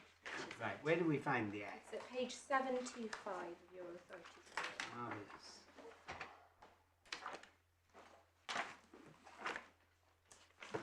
It starts at 722. The relevant provision is 725. Mm-hmm. And our primary case, if I may put it that way, is that all you need to do is add the wording to the extent that it is. So it would read, a judgment for multiple damages means a judgment to the extent that it is a judgment for an amount arrived at by doubling, trebling, or otherwise multiplying a sum assessed as compensation for loss or damage sustained by the person in whose favour it's given. And that is because judgment, the second time it appears in section 5.3, is itself limited to only the multiplying sum, as my Lord Phillips put it. Judgment here could equally refer to an order. So different elements of an order entered under a judgment.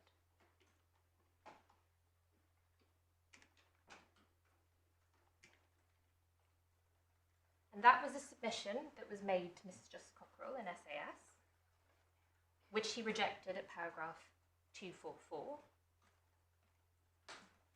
It might be helpful to quickly turn there. It's at page 508.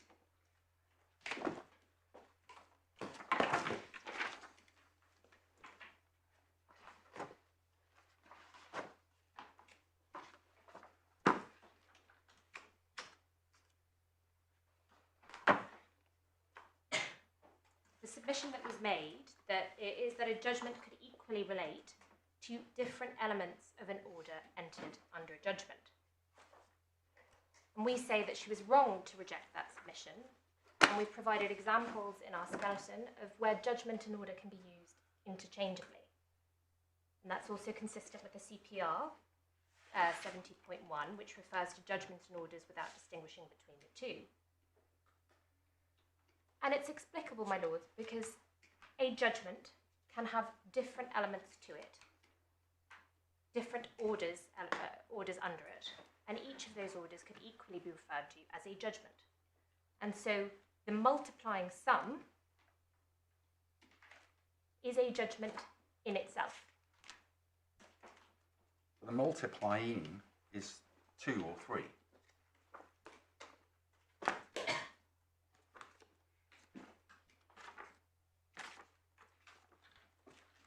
You've still got to deal with the fact that what we're concerned with is an amount arrived at by doubling or Well, my lord, it is an amount arrived at insofar as, let's take an example of a judgment which said £100 in compensatory damages and £200 in punitive damages. Now, we would characterise that as being two separate orders arising under a judgment, each of which could equally be characterised as a judgment. And it's the punitive element of the order that is arrived at by doubling, trebling, or otherwise multiplying a sum assessed as compensation. And there is a distinction here between the sum assessed as compensation and the doubling, trebling, or otherwise multiplied amount. To address my Lord Phillips' question, how to Just interpret... 1 second.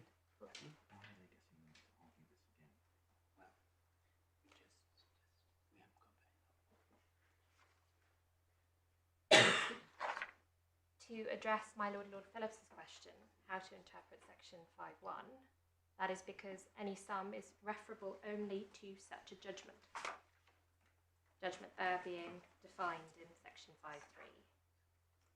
And to address my Lord Popplewell's question about how to reconcile this with section 6, it is because a judgment may not be expressed to be severable and distinct in a way that it has multiple orders. It may, for example, be a single order for the payment of a multiplied sum. In that case, the whole amount would be a judgment for an amount arrived at for the purposes of section 5.3, and in that case, section 6 would permit the recovery of only the compensated amount. So judgment means something different in section 5.1 from what it means in section 5.3. No, it means precisely the same thing, but it refers here to such a judgment under section 5.3. Right, but I thought you were saying that section 5.1, I may misheard,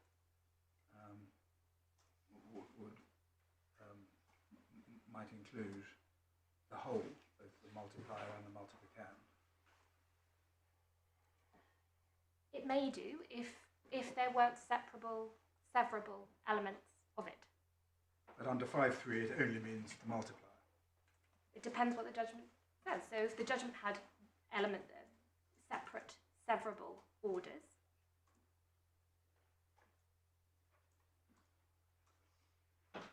But if you had compensatory damages of £100, yes, and you treble it to get to 300, yes, the amount arrived at, the 200, is not arrived at by trebling; it's arrived at by doubling. yes. So the trebling is the 300. Section 5.3 also refers to doubling. Yes, but if you if you're dealing with doubling, then Yes. the 100 isn't an amount arrived at by doubling. It's an amount arrived at by awarding an identical sum by way of penal damages. It isn't a doubling. The 200 is arrived at by doubling, which is the punitive sum. The amount arrived at by doubling is 200, Yes. and that's what the section says. Yes. I think we may have confused you with the doubling and the trebling. Let's stick with trebling. If it's trebling, the amount arrived at Yes. is 3 times the compensation. It includes the compensation. It isn't the additional twice the compensation. I think that's the point my lord is putting to you.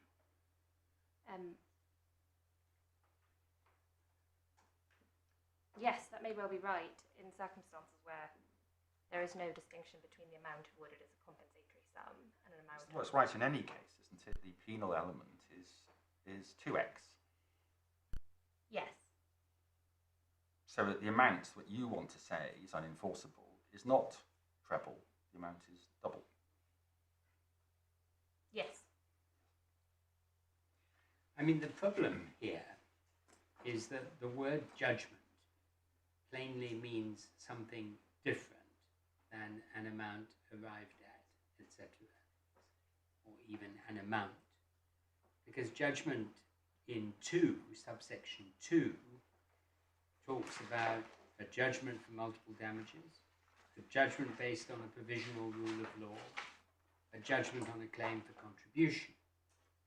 So judgment means more than just a judgment for multiple damages. So a judgment does not equal a judgment for multiple damages, and a judgment is a more inclusive term. And so what we are really concerned with here, as we put, I think, quite extensively to Mr. Strange, is that with the meaning of what we need to find out is the meaning of the term judgment for multiple damages.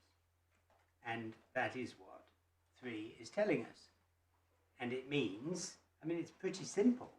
It means a judgment for an amount. And the only question is, what is the amount? And it's an amount which is arrived at by doubling, trebling a compensatory sum.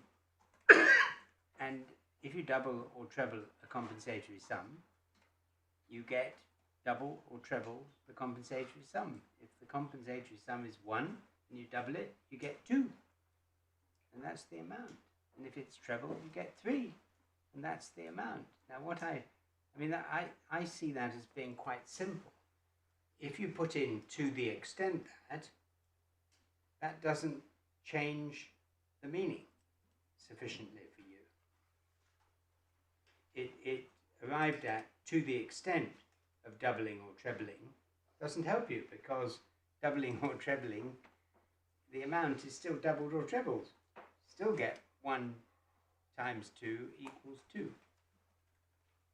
I mean, so that's my problem. I don't understand that. Maybe I've addressed yours. Okay, I mean, that's fine, but if you want to say anything else, Yes, feel we'll free to do so. I mean, reflect on it. it seems to me that it would be useful overnight for your side to consider what you would really like to say Yes. in a united fashion overnight. Yes. 5.3 should be read as meaning. Okay? That's understood. But you're going to deal with human rights. Well, I'm dealing with 2 principles in favour of Motorola's construction. First is a presumption against the imposition of a penalty, absent clear statutory language. And the second is a presumption that legislation is not contrary to fundamental rights or basic tenets of the common law, otherwise known as the principle of legality.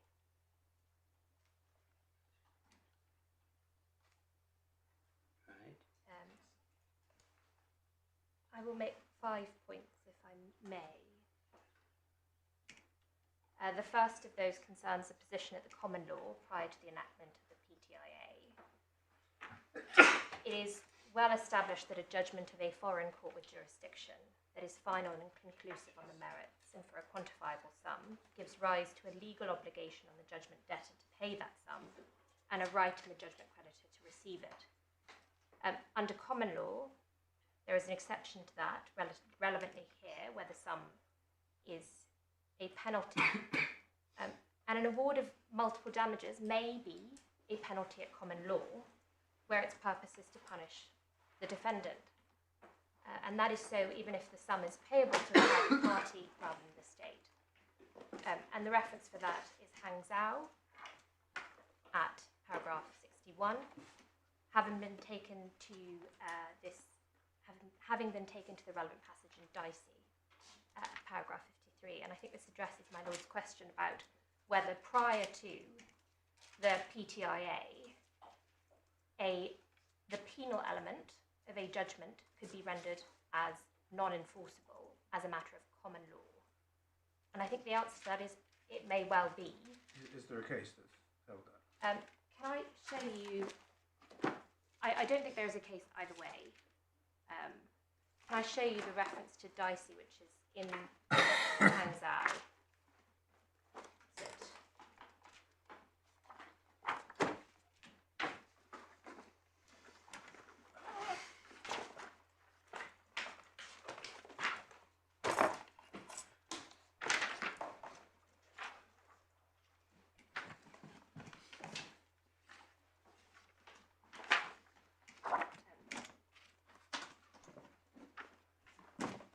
Paragraph 53,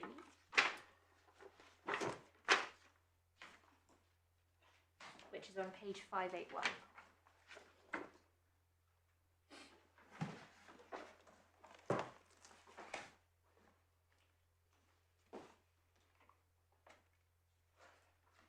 And the relevant bit of it is on the next page. A penalty in this sense normally means a sum payable to the state, not to a private claimant, so an award of punitive or exemplary damages is not penal. But it is possible that an award of multiple damages, e.g. in an antitrust action, might nevertheless be regarded as penal at common law. Wow. And the submission was addressed in the context of a interest claim at page. Sorry, I'm sorry. I've misplaced where you're reading. It's at the top of page 582. Ah, I see. A penalty in this sense normally means. Yes, normally means that some payable to the state, but it's possible that an award of multiple damages might nevertheless be regarded as penal at common law. Yes. I see. Thank you. Sorry. And the deputy judge. I mean, we certainly don't have a policy against awarding damages which are greater than compensatory damages. We have forms of exemplary damages in our own law. Yes. I'm not quite sure why we should regard all exemplary damages in foreign law as objectionable for the purpose of enforcement. And Well, I think that's right, but there may well be. I don't think this is what that's saying. Then yes, but there may well be to the extent that its purpose is purely for punishment. So that to the extent. Well, that's what exemplary damages are in our domestic law. The submission was addressed in relation to the interest claim in the following page, where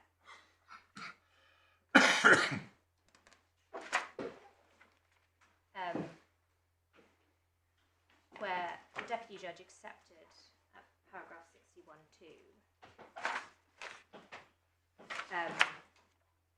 that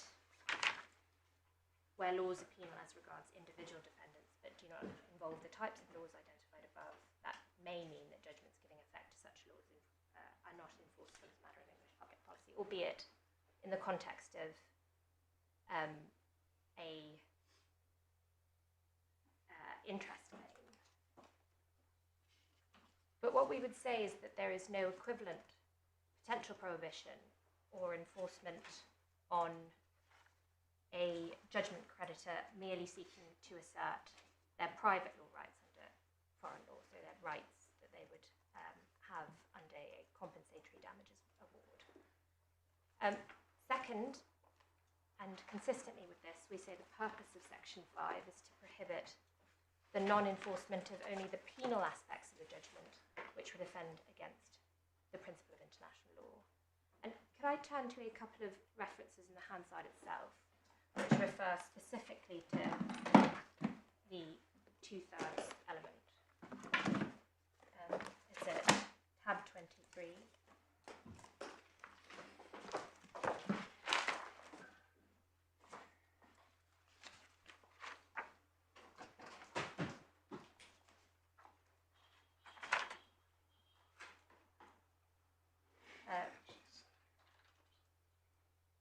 The third last paragraph refers to triple damages as being penal rather than compensatory, and that being the issue to which Clause 5 at the time was directed.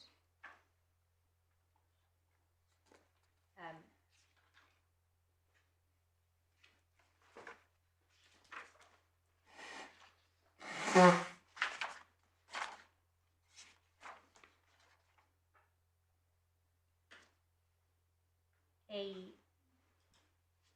similar point is made again by Mr. Knott on page 699. Do we need to note on page 698 an ultimate paragraph? I should tell the House we've received representations from the US government about a number of aspects, particularly the extension of the powers to prevent the production of documents from outside the United States, the total non-enforcement of multiple damage judgments. Yes. We know that means the compensatory element as well as the rest of it. And the final sentence, we're examining with care the points which they have raised with us in the publication of the bill. Let's imagine that a US claimant is awarded triple damages and they were to be allowed to register the compensatory element here. Yes. They then enforce to the extent of two-thirds in America. Yes.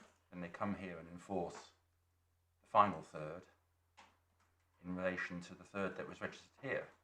The result of that is they get their triple damages, and we've assisted in that, haven't we?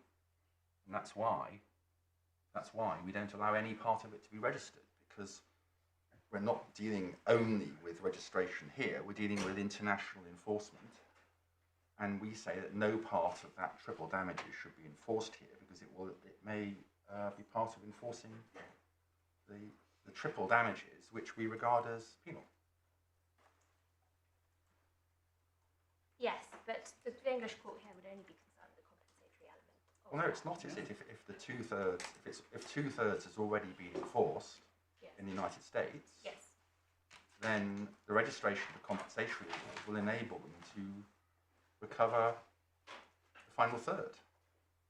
Yes, and that's consistent with the principle of sovereignty, that a US court can, if it so chooses, permit the enforcement of the two-thirds amount. But the policy is not to allow the enforcement of this country will not assist in the enforcement of triple damages.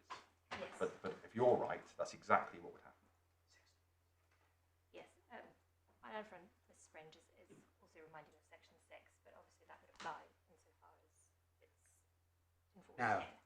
I think we've run into the buffers for tonight, I'm afraid, Ms. Savati. So we're going to start again at 10:30 tomorrow, and thank you very much. Thank you. All rise and vote